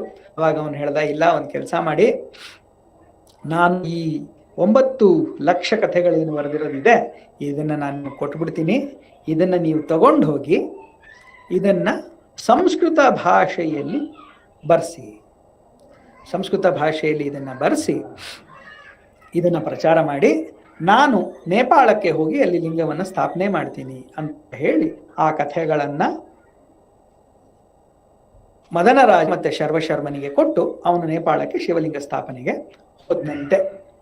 ಇದು ಕಥಾ ಸರಿತ್ಸಾಗರದ ಅಥವಾ ಬೃಹತ್ ಕಥೆ ಹುಟ್ಟಲಿಕ್ಕೆ ಕಾರಣವಾದಂತ ಘಟನೆ ಅನ್ನುವಂಥದ್ದನ್ನ ಕಥಾ ಸರಿತ್ಸಾಗರವೇ ಹೇಳುತ್ತೆ. ಸ್ವಲ್ಪ ಬೇರೆ ಬೇರೆಯಾದಂತಹ ವರ್ಷನ್ಸ್ ಎಲ್ಲ ಇದೆ, ವರರುಚಿ ಅನ್ನುವಂಥವನ ಕತ್ತು, ಈ ತರಹದ ಕೆಲವು ಪ್ರಸಂಗಗಳೆಲ್ಲ ಬಂದಿದೆ. ಒಂದು ಬಹಳ ವಿಶೇಷವಾದಂತಹ ಸಂಗತಿ ಕರ್ನಾಟಕಕ್ಕೂ ಈ ಕಥೆಗೂ ಸಂಬಂಧಪಟ್ಟಿದೆ ಅನ್ನುವಂಥದ್ದು ತುಂಬಾ ಕುತೂಹಲಕರವಾದಂತಹ ವಿಷಯ. ಅದೇನಪ್ಪ ಅಂತಂದ್ರೆ, ಗುಣಾಢ್ಯನ ಕಾಲ ಯಾವುದು, ಅವನು ಪೈಶಾಚಿಕ ಭಾಷೆಯಲ್ಲಿ ಬರೆದಿದ್ದನ್ನ ಸಂಸ್ಕೃತಕ್ಕೆ ಬರೆದವ್ರು ಯಾರು, ಇದೊಂದು ಪ್ರಶ್ನೆ ಇದೆ. ಗುಣಾಢ್ಯನ ಕಾಲ ಏನೋ ನಮಗೆ ಹೆಚ್ಚು ಗೊತ್ತಿಲ್ಲ, ಅದರ ಬಗ್ಗೆ ನಿಖರವಾದಂತಹ ದಾಖಲೆಗಳು ಕಡಿಮೆ. ಸಂಸ್ಕೃತದಲ್ಲಿ ಕ್ಷೇಮೇಂದ್ರ, ಬುದ್ಧಸ್ವಾಮಿ, ಕ್ಷೇಮೇಂದ್ರ ಮತ್ತೆ ಸೋಮದೇವ ಈ ಕಥೆಗಳನ್ನ ಬರೆದಿದ್ದಾರೆ. ಬುದ್ಧಸ್ವಾಮಿ ಬೃಹತ್ ಕಥಾ ಶ್ಲೋಕ ಸಂಗ್ರಹ ಹೇಳಿ 8-9ನೇ ಶತಮಾನದಲ್ಲಿ ಬರೆದವನು. ಕ್ಷೇಮೇಂದ್ರ ಅದನ್ನ ಕಥಾ ಮಂಜರಿ ಅಂತ ಹೇಳಿ 11ನೇ ಶತಮಾನದಲ್ಲಿ ಬರೆದ. ಅದೇ ಶತಮಾನದಲ್ಲೇ ಸೋಮದೇವ ನಾವೀಗ ಮಾತಾಡ್ತಾ ಇರುವಂತಹ ಕಥಾ ಸರಿತ್ಸಾಗರವನ್ನ ಕುರಿತು ಬರೆದ. ಇವು ಎಲ್ಲಕ್ಕೂ ಮುಂಚೆ ತಮಿಳಲ್ಲಿ ಪೆರುಂಗತೈ ಅಂತನ್ನುವಂತಹ ಒಂದು ಕೃತಿ ಇದೆ. ಪೆರುಂಗತೈ ಅಂದ್ರೆ ಬೃಹತ್ ಕಥೆ ಅನ್ನುವಂಥದ್ದೇ. ಕೊಂಗುವೇಳಿರ್ ಅನ್ನುವಂತಹ ಒಬ್ಬ ವ್ಯಕ್ತಿ ಬರೆದಿದ್ದಾನೆ ಅನ್ನುವಂಥದ್ದು ಗೊತ್ತಾಗುತ್ತೆ. ಇದು ಕೊಂಗುವೇಳಿನ ಪೆರುಂಗತೈ ಕ್ರೊನಾಲಜಿಯಲ್ಲಿ ಮೊದಲಿಗೆ ಬರುತ್ತೆ, ಆಮೇಲೆ ಬರ್ತಾನೆ, ಆಮೇಲೆ ಕ್ಷೇಮೇಂದ್ರ ಬರ್ತಾನೆ, ಆಮೇಲೆ ಸೋಮದೇವ ಬರ್ತಾನೆ. ಪ್ರಶ್ನೆ ಏನು ಅಂತಂದ್ರೆ, ಈ ಪೈಶಾಚಿಕ ಭಾಷೆಯಿಂದ ಸಂಸ್ಕೃತಕ್ಕೆ ಇದನ್ನ ಬರೆದವರು ಯಾರು, ಯಾವ ಕಾಲದಲ್ಲಿ ಇದಾಗಿರ್ಬೋದು? ಇದೊಂದು ದೊಡ್ಡ ಪ್ರಶ್ನೆ ಇದೆ. ಈ ಪ್ರಶ್ನೆಗೆ ಉತ್ತರ ನಿಮ್ಗೆ ಆಶ್ಚರ್ಯ ಆಗ್ಬೋದು. ನಮ್ಮ ಕೋಲಾರ ಜಿಲ್ಲೆಯ ಶ್ರೀನಿವಾಸಪುರ ತಾಲ್ಲೂಕಿನ ಗುಮ್ಮರೆಡ್ಡಿಪುರ ಅನ್ನುವಂತಹ ಒಂದು ಹಳ್ಳಿಯಲ್ಲಿ ಸಿಕ್ಕಿರುವ ಒಂದು ತಾಮ್ರಶಾಸ್ತ್ರದಲ್ಲಿ ಇದೆ. ಅಲ್ಲಿ ಗತಕಾಲದ ಒಂದು ತಾಮ್ರಪಟ ಸಿಕ್ಕಿದೆ. ಆ ತಾಮ್ರಪಟದಲ್ಲಿ ಕ್ರಿಸ್ತಶಕ 6ನೇ ಶತಮಾನದಲ್ಲಿ ಕರ್ನಾಟಕದ ದಕ್ಷಿಣ ಭಾರತವನ್ನ ಆಡ್ತಾ ಇದ್ದಂತಹ ನಮ್ಮ ಪಾಲಕ್ಕಾಡು, ಕೋಲಾರ ಮತ್ತು ಮಾನ್ಯಗಳನ್ನ ರಾಜಧಾನಿಯಾಗಿದ್ದಂತಹ ಗಂಗರಗಳಿದ್ದಾರೆ, ಅವರಲ್ಲಿ ಪ್ರಸಿದ್ಧನಾದಂತಹ ದುರ್ವಿನೀತ ಇದ್ದ ಅವನನ್ನ ಕುರಿತು ಈ ಶಾಸನ ಮಾತಾಡ್ತಾ ಇದೆ. ಹಾಗೆ ಮಾತನಾಡುವ ಶಬ್ದಾವತಾರಕಾರೇಣ ದೇವಭಾರತಿ ನಿಬದ್ಧ ವಡ್ಡ ಕಥೇನ ಅನ್ನುವಂತಹ ಮಾತನ್ನ ಆ ಶಾಸನ ಹೇಳುತ್ತೆ. ಅಂದ್ರೆ ಈ ದುರ್ವಿನೀತ ಅನ್ನುವಂತಹ ರಾಜ ಯಾರಿದ್ದಾನೆ, ಈ ದುರ್ವಿನೀತ ಶಬ್ದಾವತಾರ ಅನ್ನುವ ಒಂದು ಗ್ರಂಥವನ್ನ ಬರೆದ. ಅವನು ಕಿರಾತಾರ್ಜುನೀಯದ ಕೆಲವು ಸರ್ಗಗಳಿಗೆ ಟೀಕೆಯನ್ನು ಬರೆದಿದ್ದಾನೆ ಅನ್ನುವಂಥದ್ದು ಅದೇ ಶಾಸನದ ಬೇರೆ ಕಡೆಯಲ್ಲಿ ಬರುತ್ತೆ. ಮತ್ತು ಬೃಹತ್ ಕಥೆಯನ್ನ ದೇವಭಾರತಿ ಬದ್ಧ ಮಾಡಿದ, ಅಂದ್ರೆ ಸಂಸ್ಕೃತ ಭಾಷೆಯಲ್ಲಿ ಬದ ಅನ್ನುವಂತಹ ಮಾತನ್ನ ನಾನು ಅವಾಗಲೇ ಹೇಳಿದಾಗೆ ಕೋಲಾರ ಶ್ರೀನಿವಾಸಪುರ ತಾಲೂಕಿನ ಗುಮ್ಮರೆಡ್ಡಿಪುರದಲ್ಲಿ ಸಿಕ್ಕಿರುವಂತಹ ತಾಮ್ರಶಾಸನ ಹೇಳುತ್ತೆ. ಅಂದ್ರೆ ಎಲ್ಲೋ ತಕ್ಷಶಿಲೆಯಲ್ಲಿ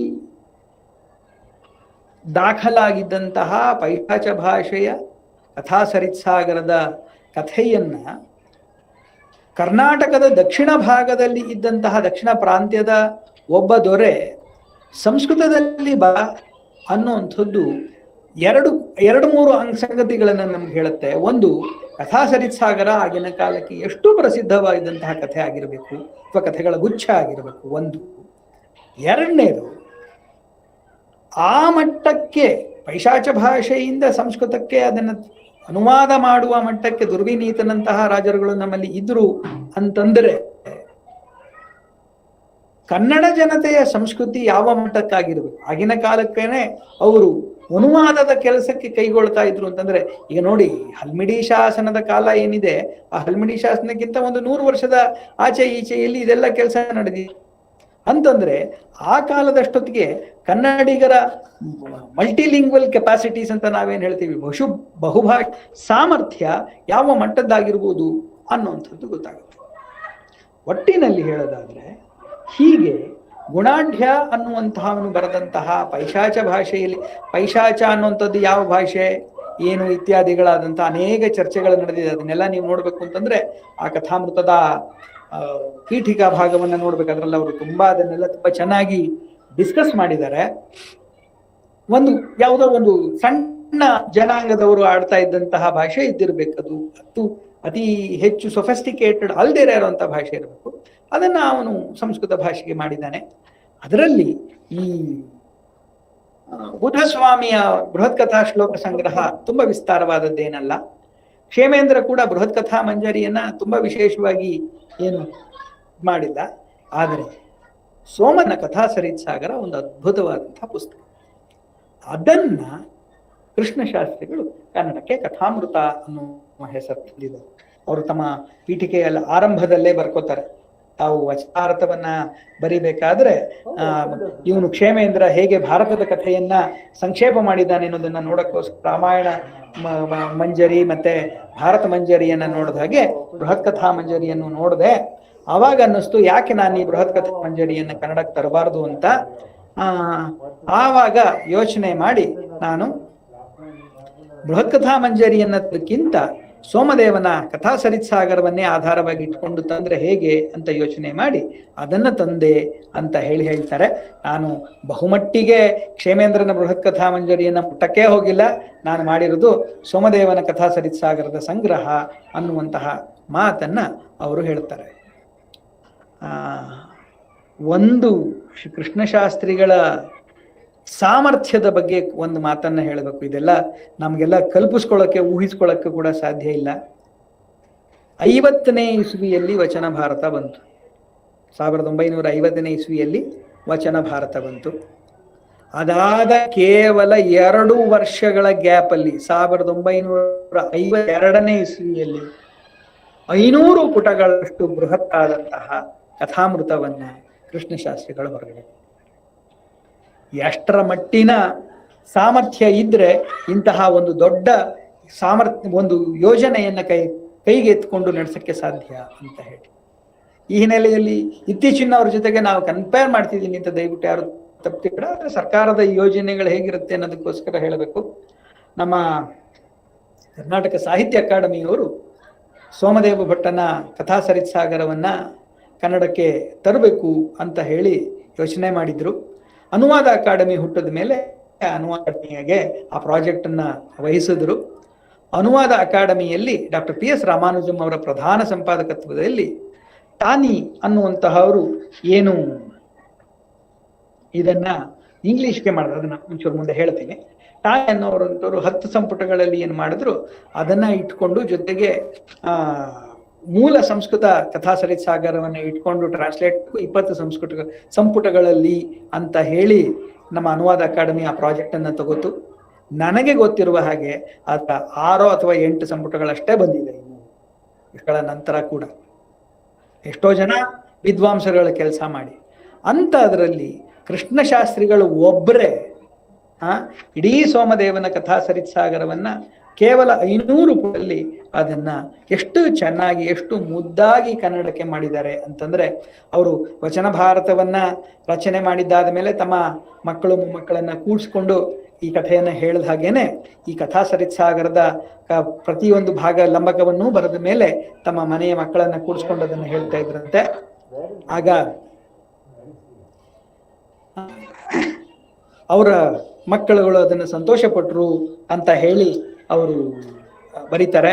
ಅಷ್ಟೇ ಅಲ್ಲ, ಅವರ ಮೊಮ್ಮಗ ನಮ್ಮ ಈಗ ಬಹುಶಃ ಈ ವೇದಿಕೆಯಲ್ಲಿ ಇದ್ದಾರೆ ಅಂತ ಹೇಳಿ ನಮ್ಮ ಪಡಕೆಯವರು ಹೇಳೋದು, ಮೇಳ ಬದುಕಿಯವರು ಸತ್ಯ ಅನ್ನುವಂಥವ್ರು, ಅವರ ಹೆಸರನ್ನ ಕೃಷ್ಣಶಾಸ್ತ್ರಿಗಳು ತಗೊಂಡಿದ್ದು ಪೀಠಿಕೆಯಲ್ಲಿ ಬರೆದಿದ್ದಾರೆ. ನನ್ನ ಮೊಮ್ಮಗನಾದಂತಹ ಚಿ ಸತ್ಯಮೂರ್ತಿಯು ದಡ್ಡರ ಕಥೆಗಳನ್ನ ಕೇಳಿ ಸಂತೋಷ ಪಟ್ಟಿದ್ದಾನೆ, ನಾನು ದಡ್ಡ ಆಗುವುದಿಲ್ಲ ಎಂದು ನನಗೆ ಭರವಸೆಯನ್ನಿತ್ತಿದ್ದಾನೆ ಅಂತ ಹೇಳಿ ಕೃಷ್ಣಶಾಸ್ತ್ರಿಗಳ ಹತ್ರಲ್ಲಿ ಮೆನ್ಷನ್ ಮಾಡ್ತಾರೆ. ಅವರು ಈ ಕೃತಿಯನ್ನ ಕನ್ನಡಕ್ಕೆ ಮಾಡಕ್ ಮುಂಚೆ ಕಲ್ಕತ್ತಾದಲ್ಲಿ ಪ್ರಾಧ್ಯಾಪಕರಾಗಿದ್ದಂತಹ CH ಟಾನಿ ಅನ್ನುವಂಥವ್ರು 1880ರಿಂದ 84ರಲ್ಲಿ 2 ಸಂಪುಟದಲ್ಲಿ ಓಷನ್ ಆಫ್ ಸ್ಟೋರಿ ಅನ್ನುವಂಥ ಹೆಸರಿನಲ್ಲಿ ಅದನ್ನ ಪ್ರಕಟ ಮಾಡಿದ್ರು. ಪೆನ್ಸರ್ ಅನ್ನುವಂಥವ್ರು ಇದನ್ನ 10 ಸಂಪುಟಗಳಲ್ಲಿ ಸುಮಾರು 4000 ಪುಟಗಳಲ್ಲಿ 1924-28ರಲ್ಲಿ ಬಹಳ ಅದ್ಭುತವಾಗಿ ಪ್ರಕಟಿಸಿದ್ದಾರೆ. ಶಾಸ್ತ್ರಿಗಳು ಈ ಎಲ್ಲ ಪ್ರಕಟಣೆಗಳನ್ನು ನೋಡಿ, ಇಂಗ್ಲಿಷಿನಲ್ಲಿ ಬಂದಿರುವಂಥದ್ದು, ಜರ್ಮನ್ನಲ್ಲಿ ಬಂದಿರುವಂಥದ್ದು, ಸಂಸ್ಕೃತದಲ್ಲಿ ಬಂದಿರುವಂಥದ್ದು, ಹಿಂದಿಯಲ್ಲಿ ಬಂದಿರುವಂಥದ್ದು, ಎಲ್ಲ ಮೂಲಗಳನ್ನು ನೋಡಿ ಮೂಲ ಸಂಸ್ಕೃತದ ಸೋಮದೇವನ ಆ ಕಥಾ ಸರಿತ್ ಸಾಗರವನ್ನ ಆಧಾರವಾಗಿ ಬಹಳ ಸುಂದರವಾಗಿ ಇದನ್ನ ಕನ್ನಡಕ್ಕೆ ತಂದಿದ್ದಾರೆ. ಇದನ್ನ ನಾನು ಎಷ್ಟು ಮಾತುಗಳಲ್ಲಿ ವರ್ಣಿಸಿದ್ರು ಪ್ರಯೋಜನ ಇಲ್ಲ. ಯಾಕೆ ಅಂತಂದ್ರೆ ಮೈಸೂರು ಪಾಕ್ ಎಷ್ಟು ಚೆನ್ನಾಗಿದೆ, ಅಷ್ಟು ಚೆನ್ನಾಗಿದೆ, ಇಷ್ಟು ಚೆನ್ನಾಗಿದೆ ಅಂತ ನಾನು ನಿಮ್ಗೆ ವರ್ಣನೆ ಮಾಡಿದ್ರೆ ಏನೂ ಮಾಡದಾಗಲ್ಲ. ಅದನ್ನ ಒಂದು ತುಂಡು ಬಾಯಿಗೆ ಇಟ್ಕೊಂಡ್ರೆ ಅದರ ರುಚಿ ಗೊತ್ತಾಗುತ್ತೆ.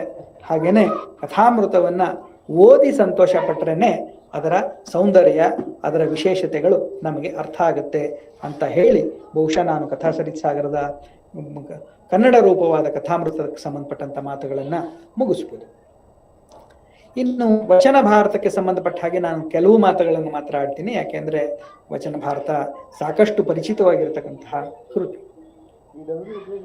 ನಮಗ್ ಗೊತ್ತಿದೆ, ಕುಮಾರವ್ಯಾಸನೇ ಹೇಳ್ಬಿಟ್ಟ, ತಿಣುಕಿದನು ಫಣಿರಾಯ ರಾಮಾಯಣದ ಕವಿಗಳ ಭಾರದಲ್ಲಿ ಇಂಟಿನಿಯಲ್ಲಿ ಭೂವರ ಚರಿತೆಯಲ್ಲಿ ಕಾಲಿಡಲು ತೆರಪಿಲ್ಲ ಅಂತ ಹೇಳಿ. ರಾಮಾಯಣ ಮಹಾಭಾರತಗಳನ್ನ ಕನ್ನಡ ಕವಿಗಳು ಪರಂಪರೆಯಿಂದಲೂ ಕನ್ನಡಕ್ಕೆ ತರುವಂತಹ ಕೆಲಸವನ್ನ ಮಾಡ್ತಾ ಇದ್ದಾರೆ. ಅದು ಪಂಪ ಇರ್ಬೋದು, ರನ್ನ ಇರ್ಬೋದು, ಕುಮಾರವ್ಯಾಸ ಇರ್ಬೋದು, ಯಾರೇ ಇರ್ಬೋದು. ಹೊಸಗನ್ನಡದಲ್ಲೂ ಕೂಡ 20ನೇ ಶತಮಾನದಲ್ಲಿ ಕೂಡ ಮಹಾಭಾರತವನ್ನ ವಚನ ರೂಪದಲ್ಲಿ ಅಥವಾ ರೂಪದಲ್ಲಿ ಕನ್ನಡಕ್ಕೆ ತರುವಂತಹ ಅನೇಕ ಪ್ರಯತ್ನಗಳು ನಡೆದವು. ಉದಾಹರಣೆಗೆ ದೇವಶಿಖಾಮಣಿ ಅಳಸಿಂಗಾಚಾರ್ಯರು ಈ ಮಹಾಭಾರತವು ಕರ್ನಾಟಕ ವಚನವು ಅಂತ ಹೇಳಿ ಸುಮಾರು 10-12 ಸಂಪುಟಗಳಲ್ಲಿ ಅದನ್ನ ಹೊರಗಡೆ ತಂದು ಬಹಳ ಮುದ್ದಾದಂತಹ ಆಗಿನ ಕಾಲದ 19ನೇ ಶತಮಾನದ ಕೊನೆಯ ಭಾಗದ ಕನ್ನಡದಲ್ಲಿ ಬರೆದಂತಹ ಬಹಳ ಮುದ್ದಾದಂತಹ ಮಹಾಭಾರತದ ಸರಣಿ ಅದು. ಅದನ್ನ ಬಿಟ್ರೆ ಗಳಗನಾಥ ಅಂತ ಹೇಳಿ ಪ್ರಸಿದ್ಧರಾದಂತಹ ವೆಂಕಟೇಶ ತಿರುಗೋ ಕುಲಕರ್ಣಿ ಅಥವಾ ಗಳಗನಾಥರು ಸಚಿತ್ರ ಮಹಾಭಾರತಾಮೃತ ಅನ್ನುವಂತಹ ಒಂದು ಪ್ರಯತ್ನವನ್ನ ಕೂಡ ಮಾಡಿದ್ದಾರೆ. ಅದಲ್ದಿರ ಕೆಲವು ಪ್ರಯತ್ನಗಳು 18-10ನೇ ಶತಮಾನಗಳಲ್ಲಿ ನಡೆದಿತ್ತು. ಮೈಸೂರು ಅರಮನೆಯಿಂದ ಕೂಡ ಮಹಾಭಾರತದ ಅನುವಾದ ಇತ್ಯಾದಿಗಳ ಪ್ರಯತ್ನಗಳು ಆಗಿತ್ತು. ಆದರೆ ಇವೆಲ್ಲವನ್ನು ಇಕ್ಕಿ ಮೆಟ್ಟಿದವು ಅಂತ ಹೇಳಿದ ಹಾಗೆ ಇವೆಲ್ಲವನ್ನ ಇಕ್ಕಿ ಮೆಟ್ಟಿದಂತಹ ಅದ್ಭುತವಾದಂತಹ ಕೃತಿ ಅಂತಂದ್ರೆ 1950ರಲ್ಲಿ ಮೊದಲಿಗೆ ಪ್ರಕಟವಾದಂತಹ ಕೃಷ್ಣಶಾಸ್ತ್ರಿಗಳ ವಚನ ಭಾರತ. ವಚನ ಭಾರತವನ್ನ ಯಾಕೆ ಓದಬೇಕು ಅಂತಂದ್ರೆ ಕನ್ನಡದಲ್ಲಿ ಯಾವುದೇ ಒಂದು ಸಂಖ್ಯೆಯನ್ನ ಚಿಕ್ಕದಾಗಿ ಚೊಕ್ಕವಾಗಿ ಬರೆಯೋದನ್ನ ಅಭ್ಯಾಸ ಮಾಡ್ಕೋಬೇಕು ಅಂತ ಹೇಳಿ ಯಾರು ಕಲ್ತ್ಕೊಳ್ಳೋಕೆ ಆಸೆ ಪಡ್ತಾರೆ ಅವರು ವಚನ ಭಾರತವನ್ನ ಓದಬೇಕು. ಸುಮಾರು 7 ದಶಕಗಳಿಗೂ ಹೆಚ್ಚು ವರ್ಷಗಳಲ್ಲಿ ಈವರೆಗೂ ಹಲವು ಬಾರಿ ಮರುಮುದ್ರಣವನ್ನ ಕಂಡಿರುವುದು ಈ ಕೃತಿಯ ಜನಪ್ರಿಯತೆಗೆ ಸಾಕ್ಷಿ. ಇವತ್ತಿಗೂ ವಚನ ಭಾರತ ಮಾರ್ಕೆಟ್ ಅಲ್ಲಿ ಸಿಗುತ್ತೆ, ಮತ್ತೆ ಮತ್ತೆ ಪ್ರಿಂಟ್ ಆಗುತ್ತೆ. ಜನ ಪ್ರೀತಿಯಿಂದ ಆಸಕ್ತಿಯಿಂದ ಕೊಂಡು ನಮಗೆ ಗೊತ್ತಿದೆ ಮಹಾಭಾರತ ಒಂದು ದೊಡ್ಡ ಸಮುದ್ರ. ಅದರಲ್ಲಿ ಅನೇಕ ಉಪಕಥೆಗಳಿವೆ, ಮೂಲ ಕಥೆಗಳಿವೆ. ಅದಕ್ಕೆ ಅನೇಕ ಜನ ತಮಗೆ ಬೇಕಾದನ್ನ ಸೇರಿಸ್ಕೊಂಡಿದ್ದಾರೆ, ತಮ್ಮ ಸಿದ್ಧಾಂತಗಳನ್ನ ಅದರ ಮೂಲಕ ಪ್ರಚಾರ ಮಾಡಕ್ ಹೊರಟಿರೋರಿದ್ದಾರೆ. ತಮಗೆ ಬೇಕಾದ ರೀತಿಯಲ್ಲಿ ಅದರ ಪಾತ್ರಗಳ ಸ್ವರೂಪಗಳನ್ನ ತಿಳಿದ್ದಾರೆ. ಹಾಗಾಗಿ ಮಹಾಭಾರತಕ್ಕೆ ಸಂಬಂಧಪಟ್ಟಂತಹ ಪ್ರಕ್ಷಿಪ್ತಗಳು ಒಂದು ರಾಶಿಯಾಗಿದೆ. ಬಹುಶಃ ನಮ್ಮ ವೇದಿಕೆಯ ಅನೇಕ ಸದಸ್ಯರುಗಳಿಗೆ ಇತ್ತೀಚೆಗೆ ಒಂದು ಪುಸ್ತಕ ಬಂದಿದೆ, SR ರಾಮಸ್ವಾಮಿ ಅವರು. ಆ ಪುಸ್ತಕದ ಹೆಸರು ಮಹಾಭಾರತ ಬೆಳೆದ ಬಗೆ ಅಂತ ಹೇಳಿ. ಆ ಮಹಾಭಾರತ ಬೆಳೆದ ಬಗೆ ಪುಸ್ತಕವನ್ನ ಓದಿದ್ರೆ ನಿಮಗೆ ಎಷ್ಟೆಲ್ಲ ಪ್ರಕ್ಷಿಪ್ತಗಳು, ಎಷ್ಟೆಲ್ಲ ಬದಲನ್ನ, ಎಷ್ಟು 100 ಮಂದಿ ಭಾರತೀಯ ಭಾಷೆಗಳಲ್ಲಿ ಮಹಾಭಾರತಕ್ಕೆ ಈ ಬದಲಾವಣೆಗಳನ್ನ ಮಾಡಿದ್ದಾರೆ, ಏನನ್ನೆಲ್ಲ ಸೇರಿಸಿದ್ದಾರೆ, ಹೇಗೆಲ್ಲ ತಿರ್ಚಿದ್ದಾರೆ. ಪರಿಸ್ಥಿತಿ ಹೀಗಿರ್ಬೇಕಾದ್ರೆ ಮಹಾಭಾರತವನ್ನ ಕನ್ನಡಕ್ಕೆ ತರಬೇಕು ಅನ್ನೋದಾದ್ರೆ ಯಾವ ಮಹಾಭಾರತವನ್ನ ತರಬೇಕು, ಅದರ ಸ್ವರೂಪ ಹೇಗಿರ್ಬೇಕು, ಯಾವ ಕಥೆಯನ್ನ ತಗೋಬೇಕು, ಯಾವುದನ್ನ ಬಿಡಬೇಕು, ಯಾವುದಲ್ಲ, ಯಾವುದು ಪ್ರಕ್ಷಿಪ್ತ ಇತ್ಯಾದಿಯಾದಂತಹ ಅನೇಕ ತಲೆನೋವುಗಳು ಇದರಲ್ಲಿದೆ.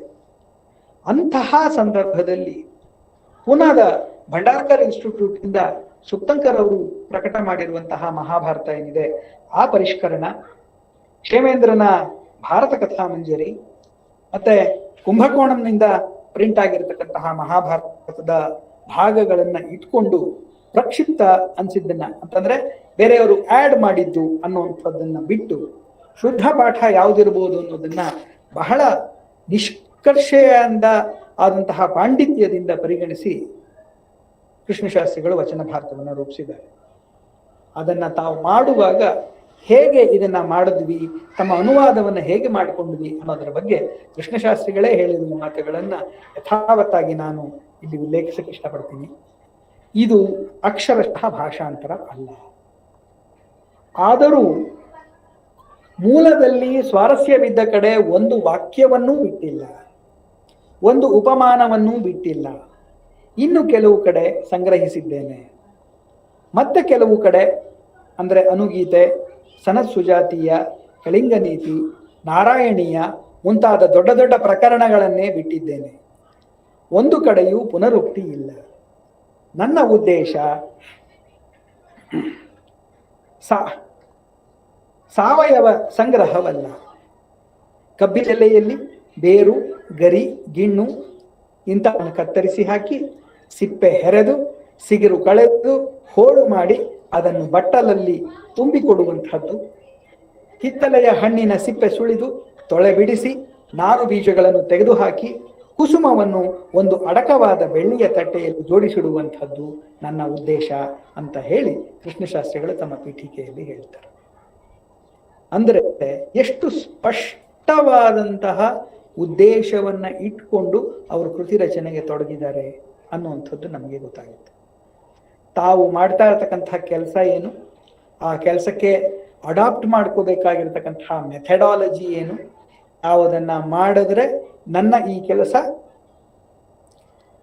ಸ್ಪಷ್ಟವಾಗಿ ಜನರ ಮನಸ್ಸನ್ನು ಮುಟ್ಟುತ್ತೆ ಅನ್ನುವಂಥದ್ದು ಅವರಿಗೆ ಪರಿಕಲ್ಪನೆ ಇತ್ತು.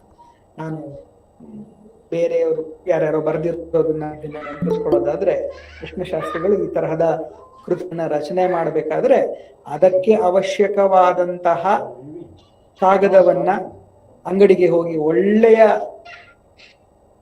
ಮಟ್ಟದ ಕಾಗದವನ್ನ ಕೊಂಡು ತಂದು ಅದಕ್ಕೆ 4 ಬದಿಗಳಲ್ಲಿ ಮಾರ್ಜಿನ್ ಬರೋ ಹಾಗೆ ಪ್ರಿಂಟ್ ಮಾಡಿಸಿ, ಒಂದು ಪುಟಕ್ಕೆ ಇಷ್ಟೇ ಸಾಲು ಇರಬೇಕು ಅಂತ ಹೇಳಿ ಆ ಸಾಲುಗಳನ್ನು ಅದರ ಮೇಲೆ ಪ್ರಿಂಟ್ ಮಾಡಿಸಿ, ಕಾಟು ಇತ್ಯಾದಿಗಳೇನೂ ಇಲ್ಲದೆ ಬಹಳ ಸ್ಪಷ್ಟವಾದ ರೀತಿಯಲ್ಲಿ ಅದನ್ನ ಬರಿತಿದ್ರು ಅಂತ ಹೇಳಿ ನಾನು ಓದಿ ತಿಳಿದಿದ್ದೀನಿ.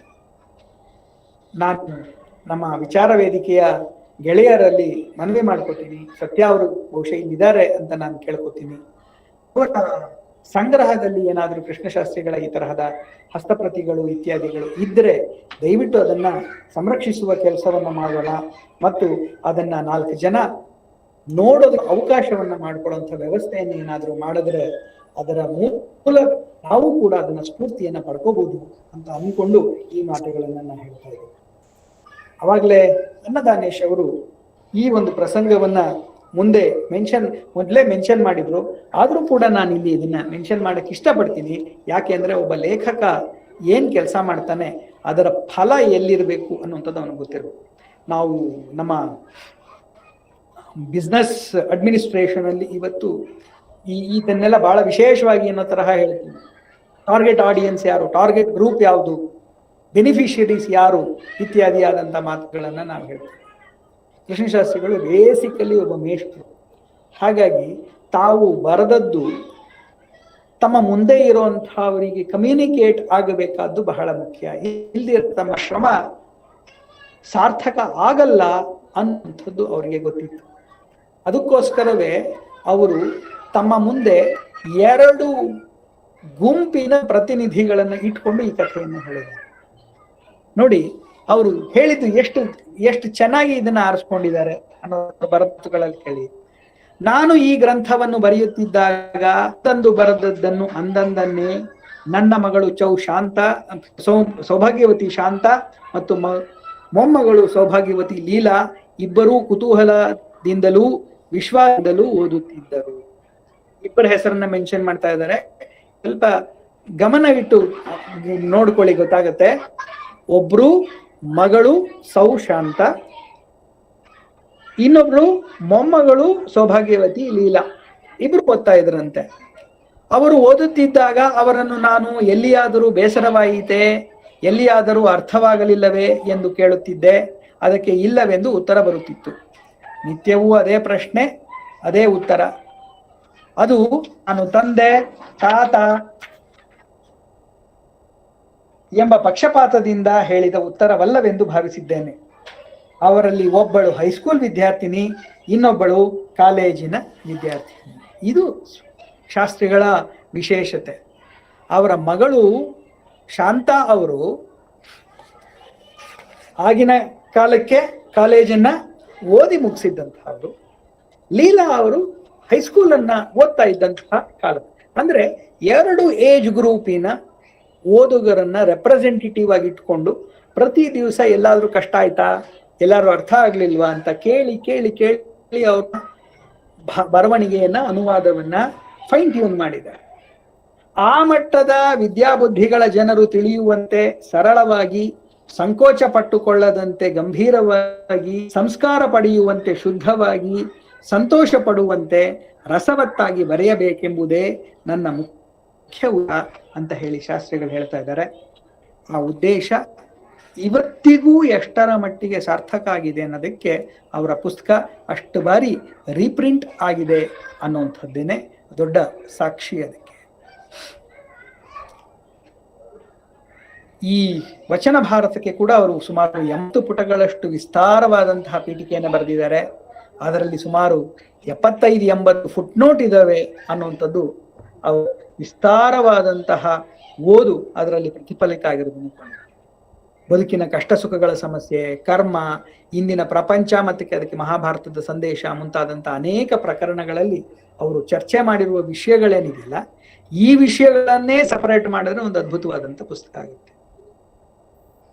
ವಚನ ಭಾರತ ದೊಡ್ಡವರಿಗೆ. ಇಲ್ಲಿ ಇನ್ನೊಂದು ಪುಟ್ಟ ಪುಸ್ತಕದ ಹೆಸರನ್ನು ಹೇಳಿ ನನ್ನ ಮಾತನ್ನು ಮುಗಿಸ್ತೀನಿ. ಪುಟ್ಟ ಮಕ್ಕಳಿಗೆ ಅದನ್ನು ಬರೀತಾರಂತೆ. ಆ ಚಿಕ್ಕ ಹುಡುಗರು ಆ ಪುಸ್ತಕನ ನೋಡಿ, ವಚನ ಭಾರತವನ್ನ ನೋಡಿ, ಏನಿದ್ರಲ್ಲಿ ಏನು ಚಿತ್ರಾನ್ನ ಇಲ್ಲ, ಏನ್ ಬರೀತೀಯ ತಾತ ನೀನು ಅಂತ ಅವರ ಮೊಮ್ಮಕ್ಕಳು ಯಾರೋ ಹೇಳದ್ರಂತೆ. ಅದಕ್ಕೆ ಪುಟ್ಟ ಮಕ್ಕಳ ಸಲುವಾಗಿ ಅಂತ ಹೇಳಿ ಅವರು ನಿರ್ಮಲ ಭಾರತಿ ಅನ್ನುವಂತಹ ಒಂದು ಪುಸ್ತಕವನ್ನು ಕೂಡ ಬರೆದ್ರು. ಅದು ಕೂಡ 16 ಮುದ್ರಣಗಳನ್ನು ಕಂಡಿದೆ. ಹೀಗೆ ಕೃಷ್ಣಶ್ರೀಗಳ ಕಥಾಮೃತ ಮತ್ತು ವಚನ ಭಾರತಗಳೆರಡು ಕನ್ನಡ ಸಾಹಿತ್ಯದ ಲೋಕವನ್ನು ಬೆಳಗುತ್ತಾ ಇರುವಂತಹ 2 ದೀಪಗಳು ಅಂತ ಹೇಳಿದ್ರೆ ಆಶ್ಚರ್ಯ ಆಗಲ್ಲ. ಇಂತಹ ಒಬ್ಬ ಮಹಾನ್ ವ್ಯಕ್ತಿಯ ಬಗ್ಗೆ, ಅತ್ಯಂತ ಸಂಭಾವಿತರಾದಂತಹ ಲೇಖಕರ ಬಗ್ಗೆ ಜ್ಞಾಪಿಸ್ಕೊಳ್ಳುವಂತಹ ಒಂದು ಅವಕಾಶವನ್ನು ಕೊಟ್ಟಿದ್ದಕ್ಕೆ ತಮ್ಮೆಲ್ಲರಿಗೂ ಧನ್ಯವಾದವನ್ನು ಹೇಳ್ತಾ ಇದ್ದೀನಿ. ಇಂತಹ ಒಂದು ಅವಕಾಶವನ್ನು ಕಲ್ಪಿಸಿಕೊಟ್ಟಂತಹ ಶಿವರಾಮ ಕಾರಂತ ವೇದಿಕೆಯ ಎಲ್ಲ ಪದಾಧಿಕಾರಿಗಳಿಗೆ ಮತ್ತು ಮಹಾರಾಣಿ ಲಕ್ಷ್ಮೀ ಅಮ್ಮಣ್ಣಿ ಕಾಲೇಜಿನ ಪದಾಧಿಕಾರಿಗೆ ನನ್ನ ಧನ್ಯವಾದಗಳು. ನಮಸ್ಕಾರ. ಚರ್ಚೆ ಏನಾದ್ರು ಇದ್ರೆ ಮುಂದುವರಿಸಬಹುದು. ಓದಿದವರು ಮತ್ತೆ ಮೆಲುಕು ಹಾಕುವಂತೆ, ಓದದವರು ಆ ಕೃತಿಗಳನ್ನ ಮತ್ತೆ ಓದುವಂತಹ ಪ್ರೇರಣಾದಾಯಕವಾದ, ಸ್ಫೂರ್ತಿದಾಯಕವಾದ ಮಾತುಗಳು ಸರ್. AR ಕೃಷ್ಣಶಾಸ್ತ್ರಿಗಳ ವಚನ ಭಾರತ ಮತ್ತು ಕಥಾಮೃತ ಈ ಕೃತಿಗಳ ಮೂಲ, ಅವುಗಳ ರಚನೆಯ ಹಿನ್ನೆಲೆ, ಅವುಗಳ ಪ್ರಸ್ತುತತೆ, ಅವುಗಳ ಭಾಷಾ ಶೈಲಿ, ಈ ಎಲ್ಲ ವಿಷಯಗಳ ಬಗ್ಗೆ ಅತ್ಯಂತ ಸವಿಸ್ತಾರವಾಗಿ, ಸ್ವಾರಸ್ಯಕರವಾಗಿ ನಮಗೆ ತಿಳಿಸಿಕೊಟ್ಟ ನಮ್ಮ ಇಂದಿನ ಮುಖ್ಯ ಅತಿಥಿಗಳಾದ ಡಾಕ್ಟರ್ SL ಶ್ರೀನಿವಾಸಮೂರ್ತಿ ಸರ್ ಅವರಿಗೆ ಶಿವರಾಮ್ ಕಾರಂತ ವೇದಿಕೆ ಹಾಗೂ ಎಲ್ಲ ಸಾಹಿತ್ಯಾಸಕ್ತರ ಪರವಾಗಿ ತುಂಬು ಹೃದಯದ ಧನ್ಯವಾದಗಳು.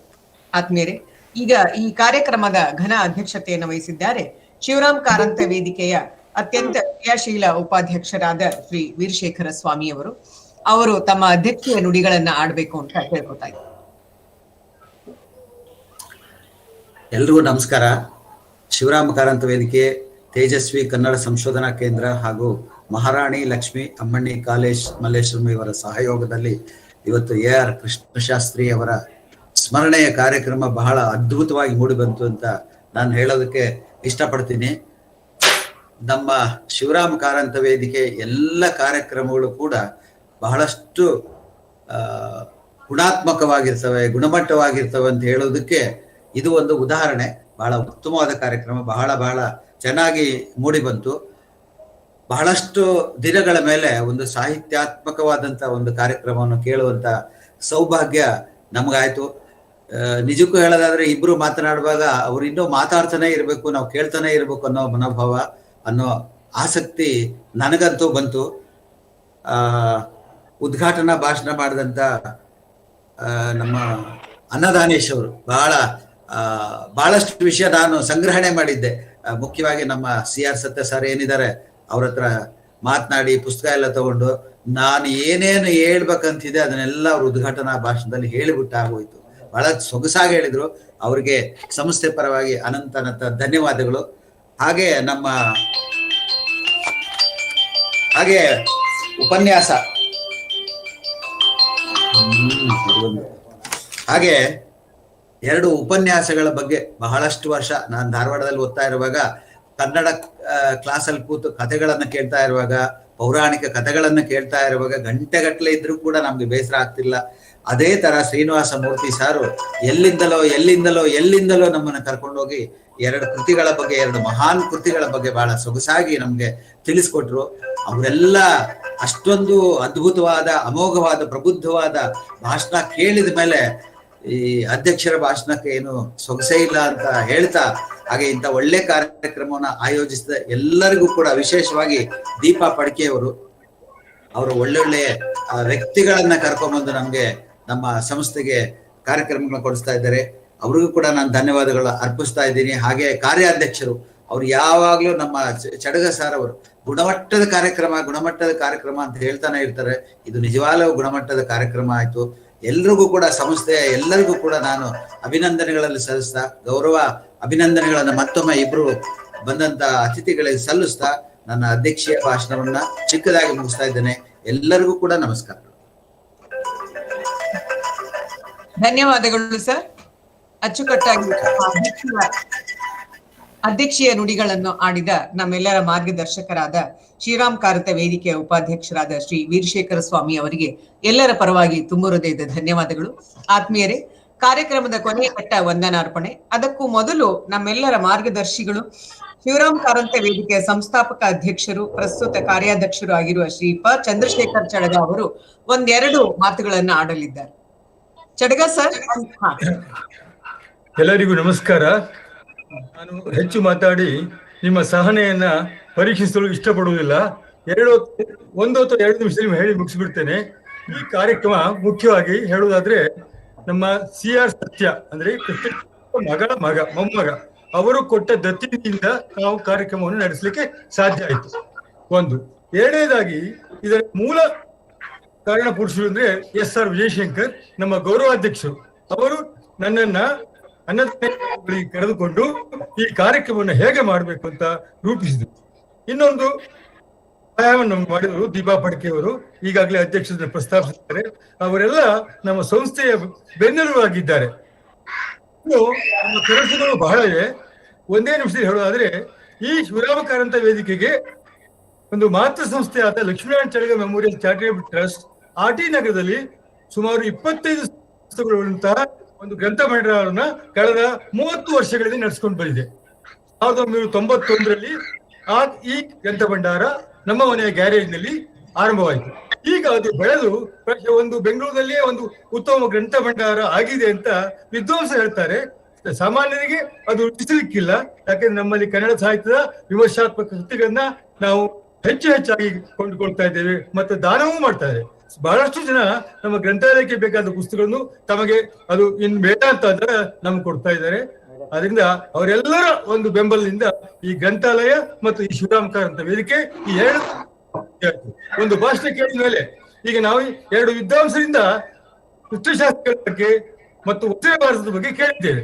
ಈಗ ನಾನು ಏನು ಎಕ್ಸ್ಪೆಕ್ಟ್ ಮಾಡ್ತೇನೆ ಅಂತೇಳಿ, ಇವತ್ತು ಭಾಷಣ ಕೇಳಿದ್ರೆ ಕೆಲವರಾದ್ರೂ ವಚನ ಭಾರತವನ್ನು ಕೇಳದೆ ಓದದೇ ಇದ್ರೆ ನಮ್ಮ ಗ್ರಂಥಾಲಯಕ್ಕೆ ಬಂದು ಆ ಪುಸ್ತಕವನ್ನು ಪಡೆದುಕೊಂಡು ಅದನ್ನು ಓದಿ ಅದರಿಂದ ಲಾಭ ಪಡೆದುಕೊಳ್ಬೇಕು ಅಂತ ನನ್ನ ಇಚ್ಛೆ. ಇದು ಇನ್ನೂ ಬೆಳೆದು ಒಂದು ಸಂಶೋಧನಾ ಕೇಂದ್ರ ಆಗಬೇಕು ಕೂಡ ಒಂದು ಕಲ್ಪನೆಯನ್ನ, ಒಂದು ಆಸೆಯನ್ನ ನಾನು ಇಟ್ಕೊಂಡಿದ್ದೇನೆ. ಇದು ನನ್ನಂತಹ ಪ್ರಾಯಶಃ 70ರ ಅಂಚಿನ ಇರುವಂತವರಿಗೆ ಒಬ್ಬರಿಗೆ ಆಗ್ಲಿಕ್ಕಿಲ್ಲ. ನೀವೆಲ್ಲ ಸಹ ನೀವು ಕೈ ಜೋಡಿಸಿ ಒಳ್ಳೊಳ್ಳೆ ಗ್ರಂಥಗಳು ನೀವು ಖರೀದಿ ಮಾಡಿ ಓದಿ ಆಮೇಲೆ ನಮ್ಮ ಗ್ರಂಥಾಲಯ ಕೊಟ್ಟರೆ ಇನ್ನು 100 ಜನ ಓದ್ಬೋದು. ಇದು ಒಂದು ವಿಷಯ. ಮುಂದಿನ ಕಾರ್ಯಕ್ರಮ ಸಾಧಾರಣವಾಗಿ ರೂಪಿಸಿದೆ ಅಂತ ಹೇಳಿದ್ರೆ ಪಾವೆಂ ಆಚಾರ್ಯ, ನೀವೆಲ್ಲ ಕೇಳಿರ್ಬೇಕು, ಪಾಡಿಗಾರು ವೆಂಕಟರಮಣ ಆಚಾರ್ಯ ಅವರು ಕಸ್ತೂರಿ ಪತ್ರಿಕೆ ಬಹಳಷ್ಟು ವರ್ಷ ಸಂಪಾದಕರಾಗಿ ಕನ್ನಡಕ್ಕೆ ಒಂದು ಉತ್ತಮ ಕೊಟ್ಟಿದ್ದಾರೆ. ಅವರನ್ನು ಕೂಡ ನಮ್ಮ ಕರ್ತವ್ಯ. ಈ ಕಾರ್ಯಕ್ರಮ ಮಾರ್ಚ್ ತಿಂಗಳಲ್ಲಿ ಆಗಬೇಕಾಗಿತ್ತು, ಇನ್ವಿಟೇಷನ್ ಕೂಡ ಪ್ರಿಂಟ್ ಆಗಿತ್ತು. ಆಗ ಕೊರೋನಾ ಅನ್ನುವ ರಕ್ಕಸ ನಮ್ಮ ಮೇಲೆ ಎರಗಿ ಬಂದ. ಹಾಗಾಗಿ ಕಾರ್ಯಕ್ರಮವನ್ನು ಮುಂದುವರಿಸಬೇಕಾಯಿತು. ಅದನ್ನ ಈ ತಿಂಗಳು ಅಂದ್ರೆ ಏಪ್ರಿಲ್ ನಲ್ಲಿ ನಾವು ನಡೆಸ್ತೇವೆ. ಹಾಗೆ ಒಂದು ಕವಿಗೋಷ್ಠಿಯನ್ನು ಕೂಡ ನಡೆಸುವಂತ ವಿಚಾರ ಇದೆ. ನಿಮ್ಮೆಲ್ಲರ ಬೆಂಬಲ ಬೇಕು. ಸುಮಾರು 15-20 ಜನ ಬಂದ್ರೆ ನಮ್ಮ ಉತ್ಸಾಹ ತಣ್ಣಗಾಗ್ತದೆ. ಅದು ಹೆಚ್ಚು ಜಂಗಿ ನೀವು ಬನ್ನಿ, ನಿಮ್ಮ ಸ್ನೇಹಿತರನ್ನು ಕರೆಂತ ನೀರು ಹಾಕ್ತೇವೆ. ಅದನ್ನು ನೀವೆಲ್ಲ ನಿಜವಾಗಿ ಮಾಡಬೇಕು. ಇಷ್ಟು ಹೇಳಿ ನಾನು ಹೇಳುವ. ಧನ್ಯವಾದಗಳು ಸರ್. ತಮ್ಮ ಎಂದಿನ ಉತ್ಸಾಹ ಹುಮ್ಮಸ್ಸಿನಿಂದ ನಮ್ಮೆಲ್ಲ ಕಾರ್ಯಕ್ರಮಗಳಿಗೆ ಶಕ್ತಿಯನ್ನ ನಿಜವಾಗ್ಲೂ ತುಂಬುವಂತರು ನಿಜವಾದ ಬೆನ್ನೆಲುಬು ಅಂದ್ರೆ ಚಡಗ ಸರ್ ಅವರ. ಧನ್ಯವಾದಗಳು ಸರ್. ಆತ್ಮೀಯರೇ, ಈಗ ನಮ್ಮ ಶಿವರಾಮ್ ಕಾರಂತ ವೇದಿಕೆಯವರಾದ ಗೆಳತಿ ಶಶಿಕಲಾ ಅವರಿಂದ ಕಾರ್ಯಕ್ರಮದ ವಂದನಾರ್ಪಣೆ.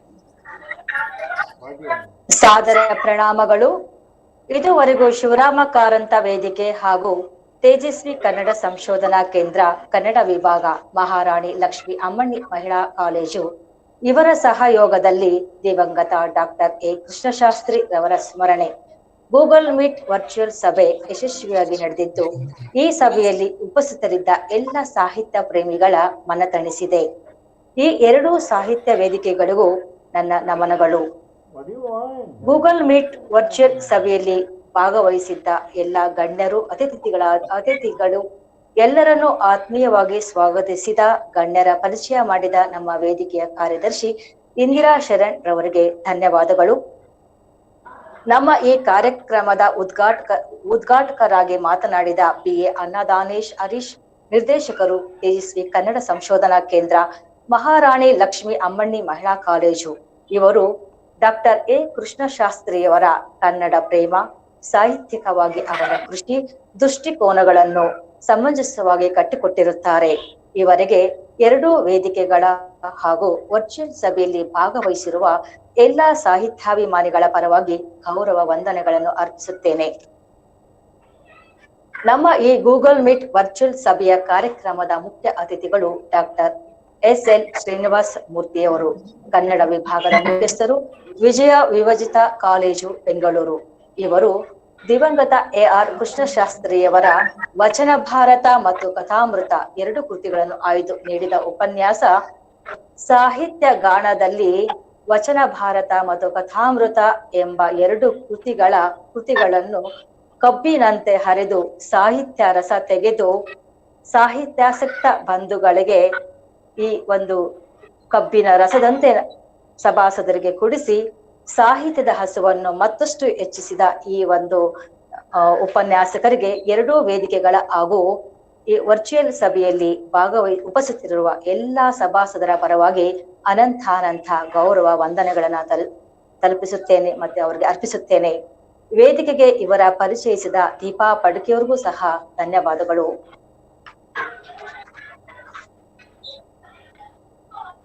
ಈ ವರ್ಚುವಲ್ ಸಭೆಯ ವಿಶೇಷ ಉಪಸ್ಥಿತರು ಶ್ರೀಮತಿ ಶಶಿಕಲಾ, ಪ್ರಾಂಶುಪಾಲರು ಎಂ ಬ್ಲಾಕ್ ಹಾಗೂ ಶ್ರೀಮತಿ ಶರ್ಮಿಷ್ಠಾ ದತ್ತ, ಐಟು ಎಸಿ ಎಂ ಬ್ಲಾಕ್. ಇವರಿಗೂ ಸಹ ವೇದಿಕೆಗಳ ಹಾಗೂ ಸಭಾಸದರ ಪರವಾಗಿ ಗೌರವ ವಂದನೆಗಳು. ಈ ಕಾರ್ಯಕ್ರಮದ ಸಂಯೋಜಕರು ಶಿವರಾಮ ಕಾರಂತ ವೇದಿಕೆಯ ಡಾಕ್ಟರ್ ನಿರ್ಮಲಾ ಪ್ರಭುರವರು ಅಧ್ಯಕ್ಷರು, ಶ್ರೀ ಪಾ ಚಂದ್ರಶೇಖರ ಚಡಗರವರು ಕಾರ್ಯಾಧ್ಯಕ್ಷರು, ಶ್ರೀಮತಿ ಇಂದಿರಾ ಶರಣ್ ರವರು ಕಾರ್ಯದರ್ಶಿ, ಶ್ರೀ ಜಯರಾಮ್ ಸೋಮಾಜಿಯವರು ಕೋಶಾಧಿಕಾರಿ ಹಾಗೂ ಕಮಿಟಿಯ ಎಲ್ಲ ಸದಸ್ಯರುಗಳಿಗೂ ಧನ್ಯವಾದಗಳು. ಕೃಷ್ಣಶಾಸ್ತ್ರಿಯವರ ಮೊಮ್ಮಗ ಸಿ.ಆರ್. ಸತ್ಯ ಸರ್ ಅವರು ಈ ಒಂದು ವೇದಿಕೆಯಲ್ಲಿರೋದು ನಮ್ಮೆಲ್ಲರಿಗೂ ಸಹ ಗೌರವ, ಅವ್ರಿಗೂ ಸಹ ಧನ್ಯವಾದಗಳು. ಸುಂದರ ಕನ್ನಡ ನುಡಿಗಳ ಮುಣಿಸಿ ಅರ್ಥಗರ್ಭಿತ ನಿರೂಪಣೆ ಮಾಡಿ ಕಾರ್ಯಕ್ರಮಕ್ಕೆ ಮೆರುಗು ಕೊಟ್ಟ ಇಂದಿರಾ ಶರಣ್ ಅವರಿಗೂ ಸಹ ಧನ್ಯವಾದಗಳು. ಈ ಸಭೆಯ ಅಧ್ಯಕ್ಷತೆಯನ್ನ ವಹಿಸಿ ಸಭೆಯ ಯಶಸ್ವಿಗೆ ಕಾರಣೀಭೂತರಾದ ನಮ್ಮ ಶಿವರಾಮ ಕಾರಂತ ವೇದಿಕೆಯ ಉಪಾಧ್ಯಕ್ಷರಂತ ಶ್ರೀ ವೀರಶೇಖರ ಸ್ವಾಮಿ, ಇವರಿಗೂ ಸಹ ಗೌರವ ವಂದನೆಗಳನ್ನು ಎಲ್ಲರ ಪರವಾಗಿ ಅರ್ಪಿಸುತ್ತೇನೆ. ಕೊನೆಯದಾಗಿ ವರ್ಚುವಲ್ ಸಭೆಯಲ್ಲಿ ಭಾಗವಹಿಸಿ ಕನ್ನಡ ಸಾಹಿತ್ಯಾಭಿಮಾನ ಮೆರೆದ ಎರಡೂ ವೇದಿಕೆಗಳ ಸದಸ್ಯರುಗಳು, ಅಭಿಮಾನಿಗಳು, ವರ್ಚುವಲ್ ನ ಎಲ್ಲಾ ಸಭಾಸದರಿಗೂ ಅನಂತಾನಂತ ವಂದನೆಗಳು. ಮತ್ತೊಂದು ವೇದಿಕೆಯ ಕಾರ್ಯಕ್ರಮದೊಂದಿಗೆ ಜತೆಯಾಗೋಣ ಎಂದು ಈ ಸಭೆಗೆ ಮುಕ್ತಾಯ ಹೇಳಲು ಬಯಸುತ್ತೇನೆ. ಧನ್ಯವಾದಗಳು.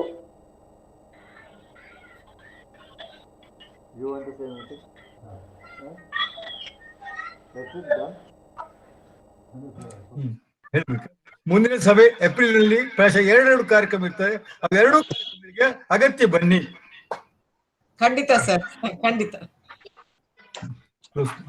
ಎಲ್ಲರಿಗೂ ಧನ್ಯವಾದಗಳು. ಆತ್ಮೀಯರೇ, ಮುಂದೆ ಏಪ್ರಿಲ್ ನಮ್ಮ ತಿಂಗಳ ಕಾರ್ಯಕ್ರಮದಲ್ಲಿ ಮತ್ತೆ ಭೇಟಿಯಾಗೋಣ. ವಂದನೆಗಳು. ಎಲ್ಲರಿಗೂ ಇನ್ನೊಮ್ಮೆ ನಮಸ್ಕಾರಗಳು. ಮುಂದಿನ ಕಾರ್ಯಕ್ರಮಕ್ಕೂ ಎಲ್ಲರೂ ಹಾಜರಾಗಿ ಇನ್ನೂ ಯಶಸ್ವಿಯಾಗಿ ಮಾಡಬೇಕು ಅಂತ ನಾನು ಕೇಳ್ಕೊಳ್ತೇನೆ. ಧನ್ಯವಾದಗಳು ಸರ್. ಸೌಮ್ಯಾಜಿ ಸರ್ ಅವರಿಗೆ ವಿಶೇಷವಾದ ಧನ್ಯವಾದಗಳು. ನಮಸ್ಕಾರ. ಓಕೆ.